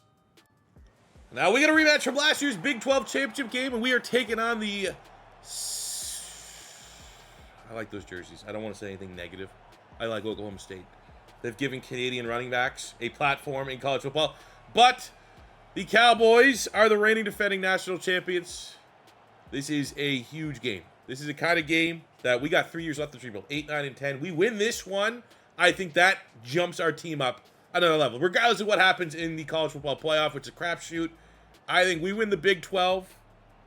2 years being in the Big 12.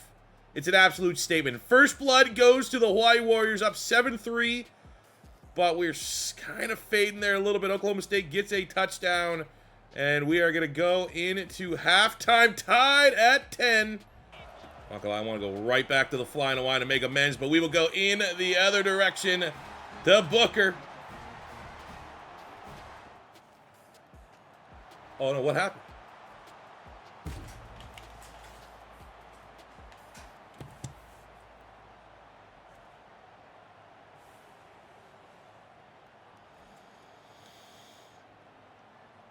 I hate Oklahoma State.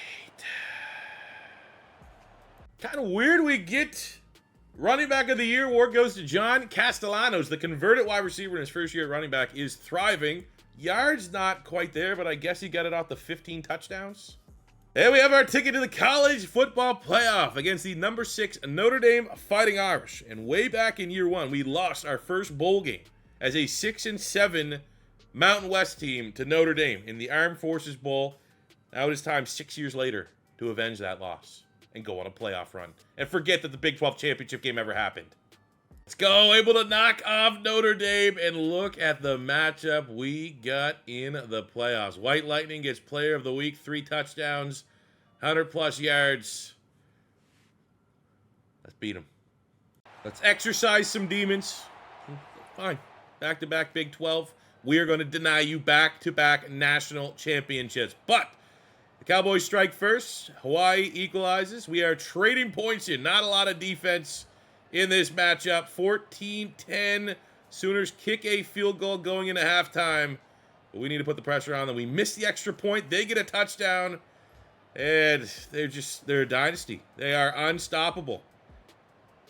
How are they so good? Why are they so annoying? Luckily, it's not like Madden, where you got to deal with the Chiefs for the entirety. Luckily, there are ups and downs, peaks and valleys, and hopefully the class that is winning all this for Oklahoma State frigs off to the NFL, because we know we got a very young team here in Hawaii. Oh, the senior quarterback, get out of here. At least it wasn't Oklahoma State. Kansas State ends up beating them and going on to win the whole thing. And hey, we beat Kansas State in the regular season, so we're going to be like UCF. We are the uncrowd national champions. Statistically this season, McCracken was sensational. 5,100 yards, 52 total touchdowns, 12 interceptions. We also had another one there. I'm trying to think. So I think 62 or 63 was Colt Brennan's record. Might have a chance next year. I don't know. Got to see if McCracken ends up declaring. Castellanos, running back of the year with 15 touchdowns. We had Sway with 1,300 yards, 12 touchdowns. The flying Hawaiian, Jeremy Knight, 1,300 yards, 18 touchdowns, 12 and 11 from Trey Booker. Just a truly prolific passing attack. All I could have dreamed of when I very first started this rebuild. Dylan Merriman, wonder if there's any relation to Lights Out, our own Lights Out, with 10.5 sacks, leads the team. Kelvin Moses with 6 interceptions. You love seeing that. Damn. Castellanos 1 year as a running back. And he's getting first round projection, no chance of returning. Dang. But it is pretty cool getting our first ever first round pick, and that is Castellanos going the first. Swain at wide receiver goes in the second round. Babineau, who was our sack leader 2 years ago, goes in the 7th. And I'm very happy with our recruited class. Our 1 5-star is the great Hawaiian prospect. We have 12 4-stars. That's all I need. The bummer, I guess, is Woodbury only has a star dev. Would love to have seen that being in elite. We got impact there. Star on the tight end, Eugene. We got star on the D-tackle, Curl, which you love to see. Impact on Dexter. Star on Vincent, but the big get potentially is our quarterback. We got legend Kongbo, the 4-star out of Lakeland, Florida. 95 throw power, 85 accuracies across the board, 89 speed, 90 acceleration, 3 abilities, elite dev trait. And from our year 7 offseason going into year 8, our big gainer, Jeremy Knight, the flying Hawaiian, getting ready to take his game to that final level. Senior with the elite dev trait, and is honestly the perfect deep threat. 90 deep, I mean, that could be 99, I guess, but 90 deep route running, 99 release, 85 catch, 92 spec catch. Agility is great. Jumping is great. 99, 99. Yep. I will say in a puzzling development, McCracken didn't develop as much as Azalea has. Every other year he's developed better. And here we have Azalea, final year, both senior. And the guy that's been dropping 50 touchdowns did not grow as much as the other quarterback. Kongbo, our true freshman, 76. He's going to be likely the guy. He's going to be he is the guy that's going to close out this rebuild for the squad. But I will say that's another thing that's a little weird. I mean, I guess it kind of makes sense. Some players might just strike gold and develop like insanity. But I feel like when you're getting 40, 50 touchdowns in a year, maybe a little more traditional, like NCAA football 14. Like, I feel like I get it. There are coach tree abilities that help off-season training XP. I do not have the quarterback one unlocked. So be it. But there also should be an element of this quarterback was insane last year, and some form of development needs to be weighed based off of the performance from the year before, in my opinion. It doesn't feel like that's necessarily the case. Jerry Knight has gone nuclear at times this season, maybe none more so. Week 13 over Arizona, 208 yards, 4 tutties for the Flying Hawaiian. So we finished year number 8 with a 10-2 record, not undefeated, not like it was a truly spectacular season in the win-loss, but we are the number 6 team in the nation. We have punched our ticket to the Big 12 championship against Arizona State, but we just got ourselves a check mark. One of our goals was to lead the nation in scoring. The number 1 overall offense, very similar to the Colt Brennan Hawaii Warriors in 2006 and 2007. We've been kind of close. I think our best up till this point through 7 seasons was 6. But this year with 40.6, which is still like 4 points per game less than what they did in real life, which is insane. But we do have the number 1 offense in the college football world. Check mark, which means the only thing remaining, year 8, year 9, year 10 to get clean the board up is bring home the natty. Let's go. Finally, it's not Oklahoma State. It is our time now. Before we check out the box score, we got to celebrate the Flying Hawaiian Jeremy Knight. 99 catches, 1,800 yards, 21 touchdowns. I've seen wide receivers win the Heisman with less. And in the Big 12 championship, it was the Hawaii offense pretty much maintaining the status quo. We average about 40 points a game. We get 37 in this one with a solid performance from McCracken. 3 touchdowns, 1 pick. Not much out of the run game. Booker with a $159, 2 touchdowns. Flying Hawaiian, 98 yards and a touchdown. Defensively led by an insane 3-sack performance from the freshman Azuma. And you know what?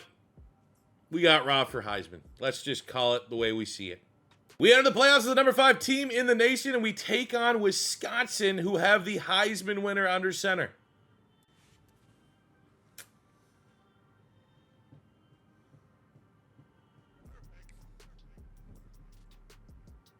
Hey, Heisman winner there. Galladay stood on business. And we got 2 years to figure out how we can get into a rhythm in the playoffs. In closing, really wanted to admire the stats of Jeremy Knight. Just, I mean, 3,000-yard receivers, which is kind of been expected. We almost had 4 double-digit touchdown getters. 10 touchdowns from Longoria, the junior. Trey Booker, 13 and 15, and almost 2,000 yards. 22 touchdowns from Knight as he get absolutely robbed for the Heisman Trophy winner. The sophomore Bua with 12 sacks, 16 TFLs from the D-tackle spot. An absolute animal. Azuma with 8 sacks, 7 from Merriman. All these guys are returning next year. Our defense is going to be built differently. We are going to be losing Gaffney, though, our leading interception getter to the draft. And as Jimmy McCracken ends his time here, we've had a lot of prolific quarterbacks into this rebuild for Hawaii, etching their name in the all-time QB list. None of them have been Colt Brennan, but McCracken took a good swing at it and almost got there. And looking at the draft, Jeremy Knight, the flying Hawaiian, goes in the first round. We got Tulia Lim, the outside linebacker, in the second. Mettenberger in the 7th. And I think it's kind of fitting in a way. Clearly, we have a gimmicky offense, and none of our quarterbacks are getting drafted, even though they're putting up absurd numbers. I guess it kind of makes sense. All right, so we are here at the beginning of year number 9, and we're hitting the NOS. Ja Rule, Menage!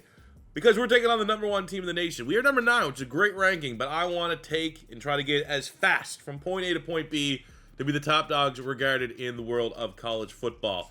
And I think you do that by handling business against Wisconsin. We have ranked Oklahoma State. That is definitely a revenge game. We got some FCS teams to smooth things up, but Kansas State's tough, Cincinnati's tough, Houston's tough, Baylor's tough. Very tough schedule. But Wisconsin and Oklahoma State are easily the 2 that we're kind of circling right now.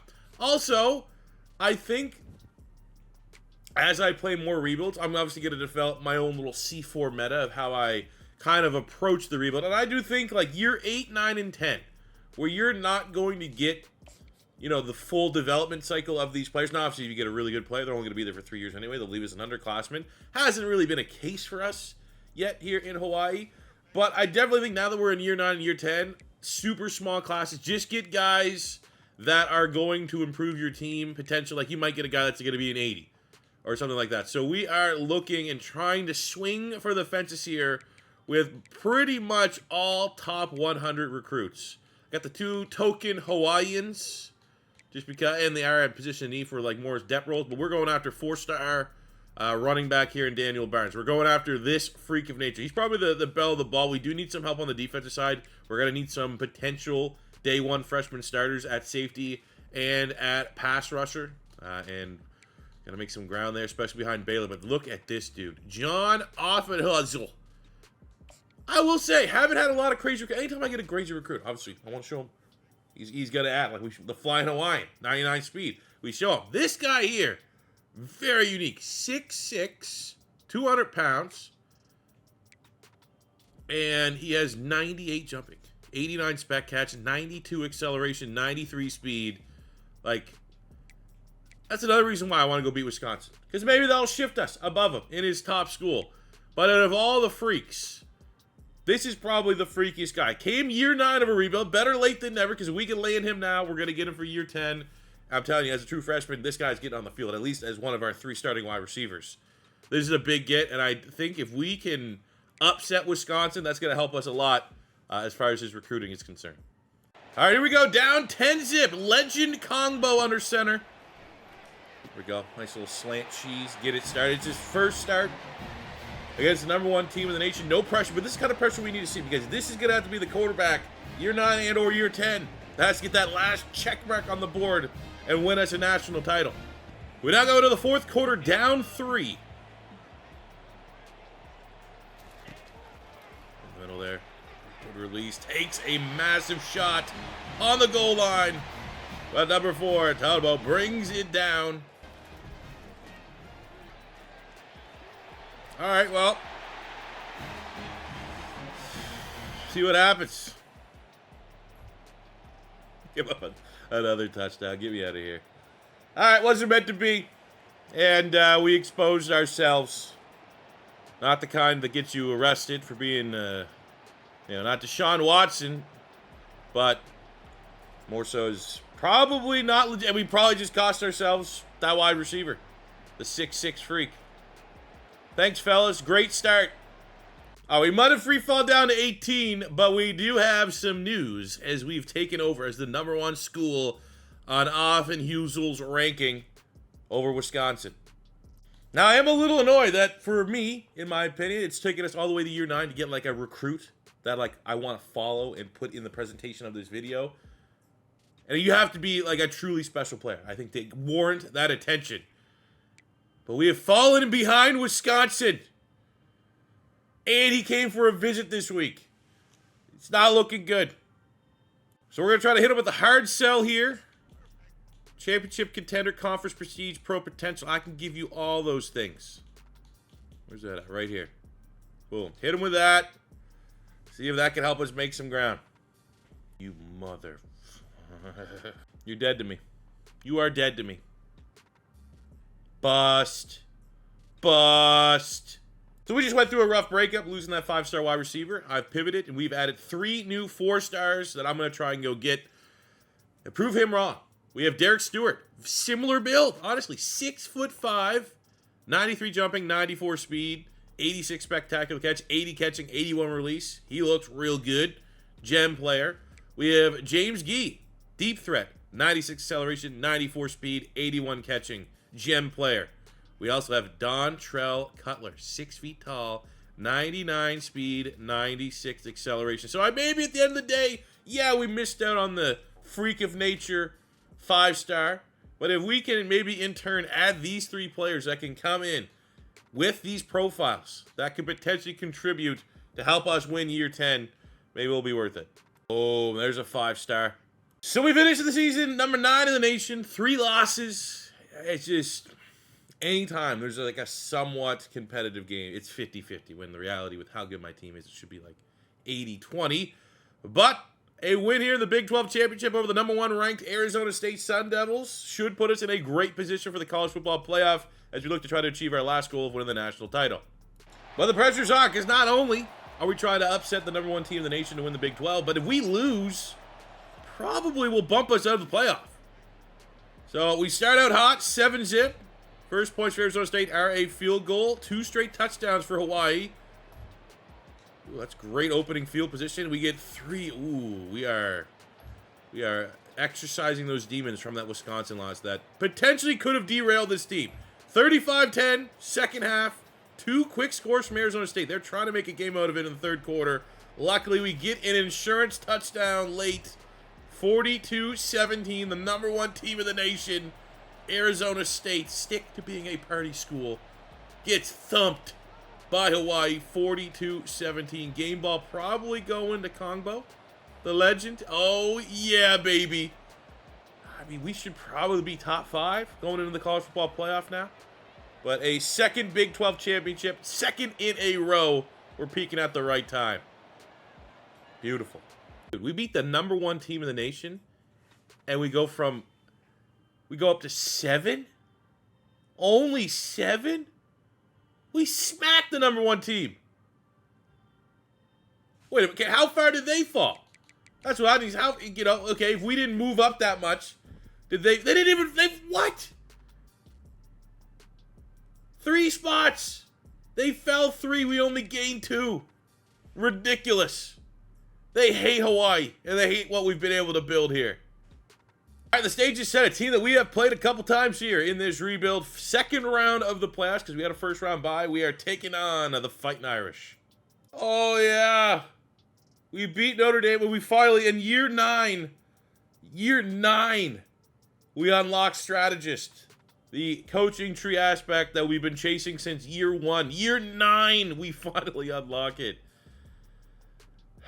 Just went on like a 20-minute rant about coach abilities, ended up chopping it and putting it up on YouTube. But cliff notes for our rebuild here. We've had like the perfect rebuild. Starting as a 1-star school. We've won a lot of games. We're now a 4-star school. It's year 9 of a 10-year rebuild. And this is like the longest format rebuild on YouTube right now. And I'm not taking shots fired at 5-year college rebuilds, because rebuild dynasty space is popping off on YouTube, and while I'm not quite there view-wise yet, that is the ceiling that I'm always chasing. So I'm not taking shots at 5 years. They just don't make sense to me.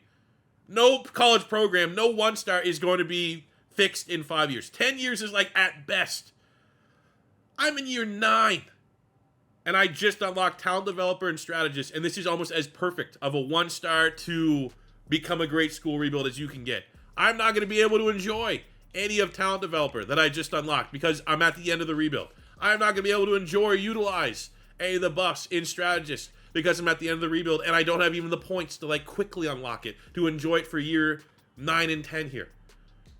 These need to be severely reduced. It's almost like they were designed to, like, you get talent developer by having players drafted. You get strategist by winning bowl games. It's almost like these were designed to be reasonably unlocked if you're like Alabama or Ohio State. Whereas 90% of the people that are playing college football Dynasty are starting with a smaller school. They need to be nerfed. It needs to be nerfed 100%. Like, everything about college football 25 Dynasty, almost everything, has been awesome. And, like, exactly where I wanted. This aspect is not very enjoyable and I feel like can be optimized. All right, back to the rebuild in our playoff victory. 38-33, we knock off Notre Dame in a shootout with a 4-touchdown performance from Legend Kongbo, who is developing to every bit of a legend. But unfortunately, in the college football playoff semifinal, our ugly defense reared its ugly head up. 35 points allowed. We only scored 17, which means we're going into year 10. It's like our Madden rebuilds. It's all or nothing. Got to win it. Got to win the Natty year 10. But at least the streak, you know, stays alive, or the team that beats us in the playoff has gone on to win it every year as the spoiler makers win the Natty. But the reason why I'm optimistic is because we know we got a meta offense, and this is a freshman quarterback. 4,500 yards, 47 touchdowns. I think he also has good dev trait, elite dev trait. He's going to see enough growth that we're going to be better next year. We lost in the semifinals this year, but going to year 10, we are peaking. We are going to be a stronger roster every single area of the team, and I think we're going to do it. I think we're going to have the storybook ending of going on and winning. We have 8 touchdowns from Kongbo, so we're getting the most rushing production of a quarterback we've had this whole rebuild. He's the best dual threat. You know, 55 touchdowns is insane. We have Coronado, the junior. He's returning 1,300 yards, 10 touchdowns.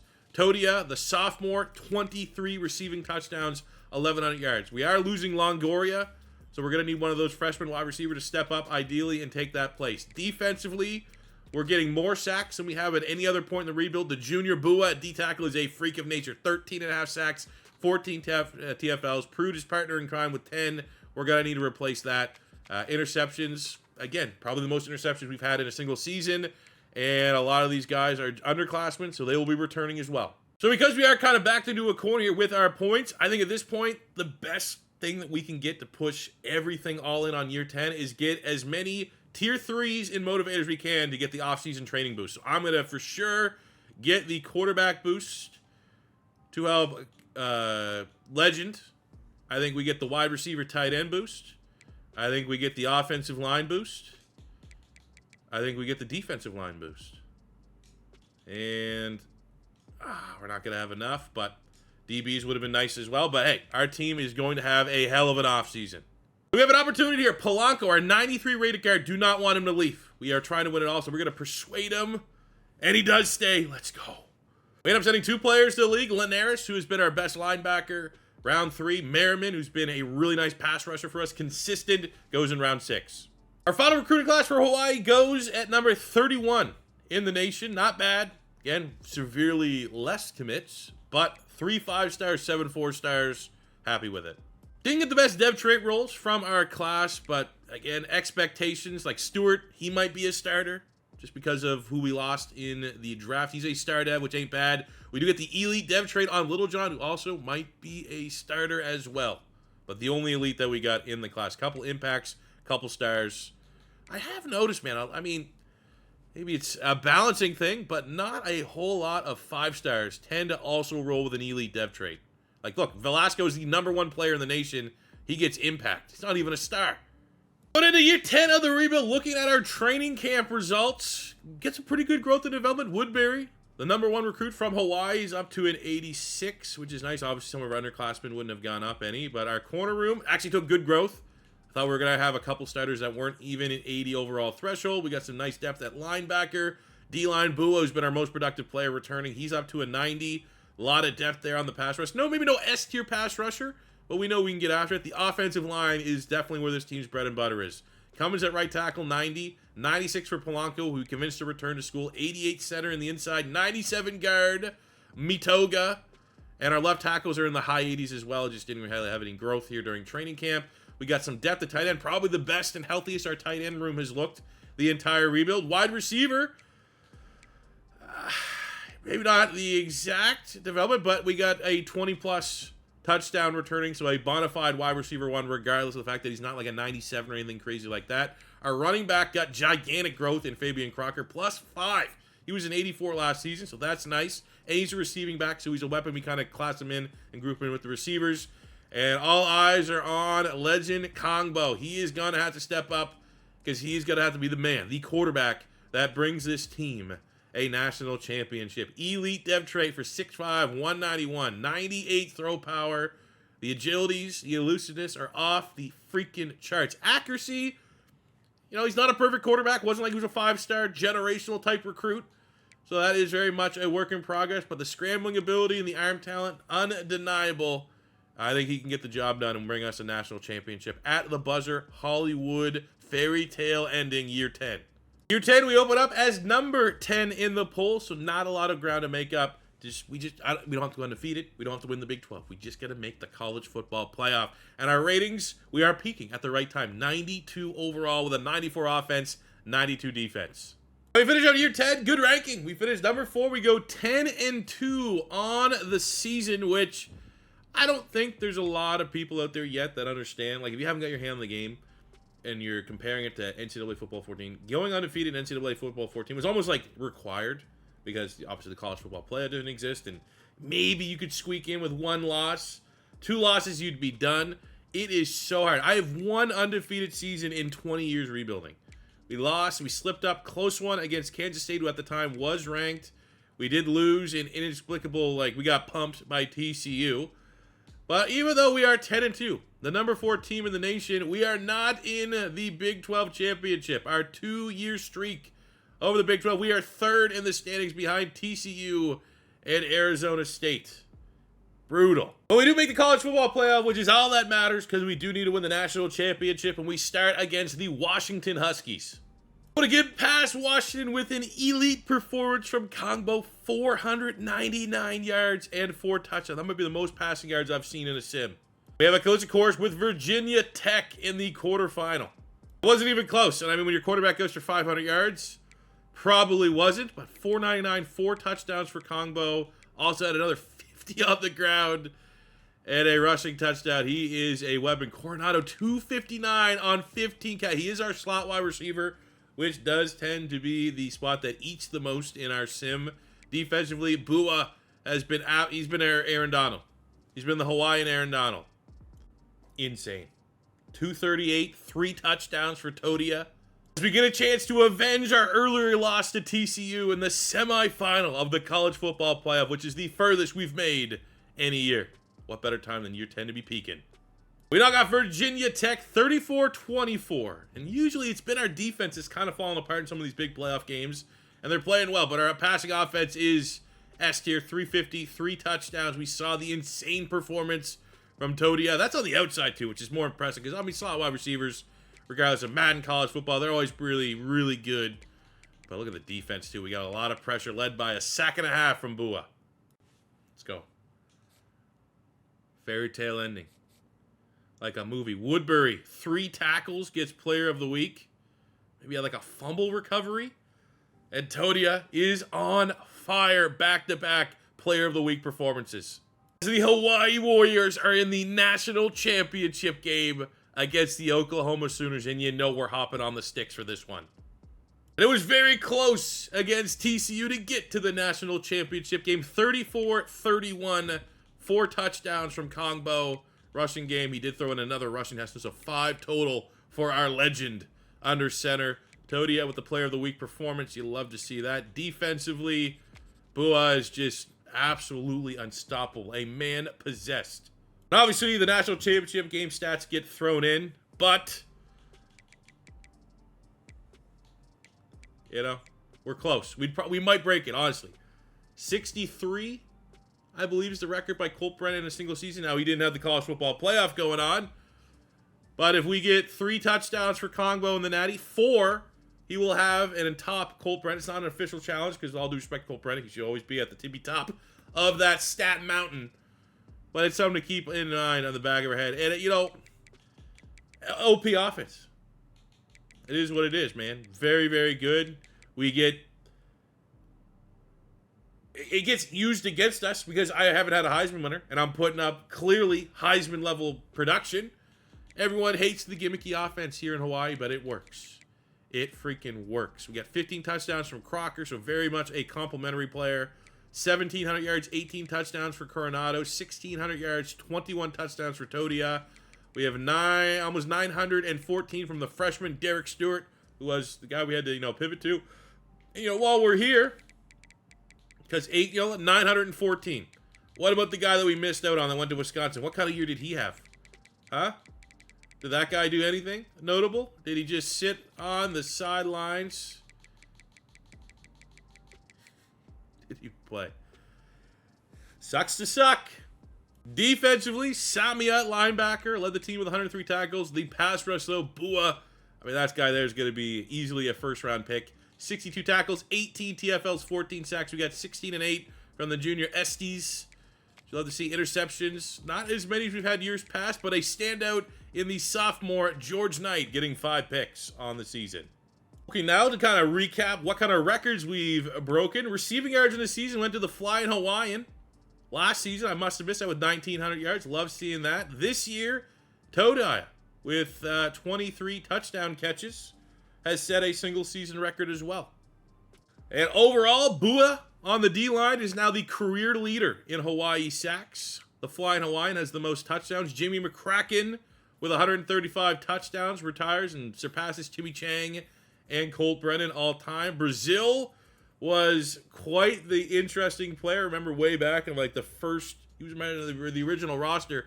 He would play great. He had like 4,000-yard seasons, but never got above an 80 overall, which is what I remember. And shout out the Flying Hawaiian Jeremy Knight, all-time leader in receiving yards.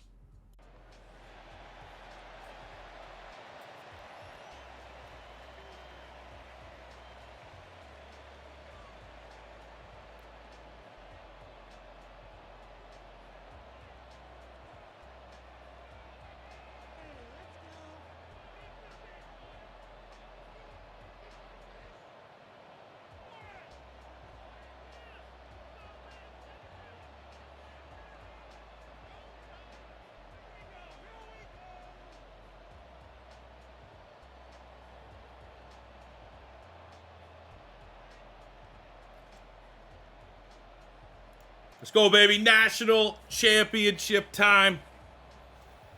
I'm a little nervous. Hopefully I don't throw 9 interceptions. This game is hard. For anyone that hasn't played, very difficult. It's the Elden Ring of football games. But we'll try our best. Ezekiel. Boo off the edge. They go the double team. We collapse the pocket, and Manu Aquino opens up with a sack. Getting his face rattled, the freshman's. Very beginning of this rebuild, I want to make a priority that for us to go from a 1-star school, good run there, breaking tackles, to go for a 1-star school to get to where we want to be now, all the way year 10 in a national championship game. Good. Get to chew the clock off here, is the trenches. We need to have NFL quality on offense and defensive lines, and the rest will figure itself out. 3rd and 11, we do not want to settle for field goals because field goals are super hard. Let's go 3rd and 11. Honestly, we can get this. Oh, don't even need to worry about it. What a ball. Showing every bit of that 99 arm talent to the true freshman Stewart. Outstanding. Get the sack defensively opening drive. Score a touchdown offensively opening drive. Dream start for the Rainbow Warriors. 3rd and 3. We have ourselves slant just about midfield. Love the coach. Going with some money plays here. Oh, got him. Just had to wait. And that should be a good foot race. Safety slows him down. Saves the touchdown. Another kind of slant. Tom Savage is cooking. He's in his bag right now. Yes, Todia, who has 20-plus touchdowns on the year. Top of the screen. Oh, that's... You know, it was late. But again, when you got 99 throw power, that can compensate for a lot of things. It's the Heisman. Ooh. 3rd and 4. I don't necessarily love the play call. I've loved the slants, but this seems a little unnecessary, especially with how we've been running the football. Might actually just take off with the quarterback. And, yeah, rushed. Bullshit throw.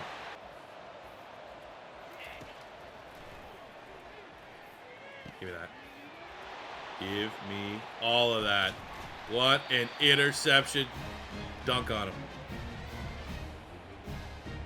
Thanks for coming. He's rattled, man. True freshman quarterback in this big of a moment. We got him rattled. 2nd and 7. Let's see if we can get a spot. I mean, I'm just not even on All-American. Still not really where I need to be as a thrower of the football. But when you got 98, 99 throw power, you can quickly forget about a bad pick.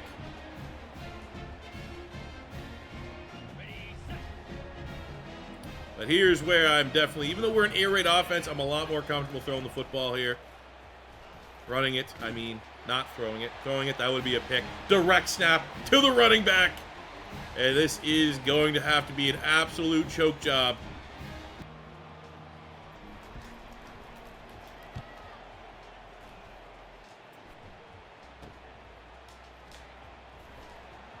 Oh, no. That's just the dumbest way to let them get back in the game. What a punt return. Hits the Heisman. Oh, another first down. Oklahoma using all their timeouts. The Warrior fans here and around the world can feel it. They are a few plays away from being crowned national champions. Inside, break a couple. Oh, it's close on the one. Oh, I've never run the QB sneak in this game.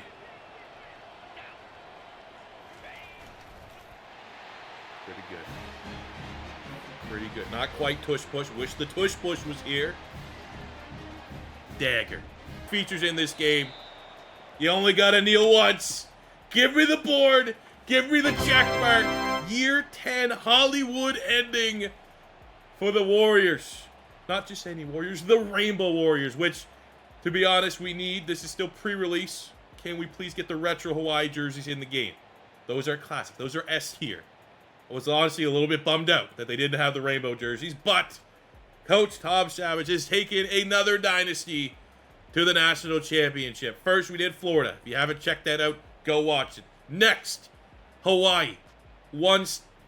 Technically, there were 1.5 star, but let's be honest. We'll round down in that situation. It's our freshman, the guy we didn't even want, the guy we had. He was our backup plan after we missed the 5-star freak of nature, the best single recruit I think we've had this entire time. We missed out on him. We get Stewart as kind of the consolation, similar build. You know, it's like when you break up with a hot chick, you get a chick that kind of looks similar, and all your friends are like, that's kind of weird, right? That's what we just did, and he won Player of the Game of the National Championship. Take that in. Whew. It's a banger, man. Absolute banger. So I very much appreciate you guys for rocking with me. I hope you enjoyed today's rebuild. As always, let me know in the comment section below which school we should rebuild next. I've seen a lot of great suggestions. I'm planning on doing all of them at some point, even the bigger schools. But for right now, let's kind of focus on, you know, 1, 2, 3 star, somewhere in that bubble. Also, we are awaiting news on the Team Builder website. So as soon as that drops, I'll have a little bit more clarity of what we're going to do for our main channel, Dynasty. Because if that's great, we'll probably go that direction. If it's not so great, if it's lacking, we're picking a school. We'll pick a real school. I'm late to the party, usually. Not to pull behind the curtain too much. A lot of us YouTubers will get in a chat and we'll kind of talk about, like, you know, in Madden and stuff, what dynasties we're doing, so no one really overlaps. I was late to the party, so I'm kind of waiting to see what everyone else's dynasty is, and I'll pick what's left in a certain capacity, regardless of what schools are still available. But let me know, more importantly, right now, which team we should rebuild next here in College Football 25. If it is your first time stopping by, don't be afraid to hit that subscribe button. We're absolutely crushing. I got like 2,000 subscribers this week. We got to keep it going, man. Again, not to, you know, it's not a sob story. It's the reality. I'm in year 10 here on YouTube. I have a Great channel. But it'd be pretty cool. What if this year could just be kind of the year we pop off a little bit and take the channel up into that next tier? Because everybody's eating here in College Football 25. So if you enjoy what you saw and know that there's more to come, Road to Glory, Dynasty, main channel rebuilds, keep rocking with me. Support the channel if you will. Likes for the YouTube robots. Comments on what school we do next. And until next time, it's your boy C4. Saying peace out. Love ya. Have a good one.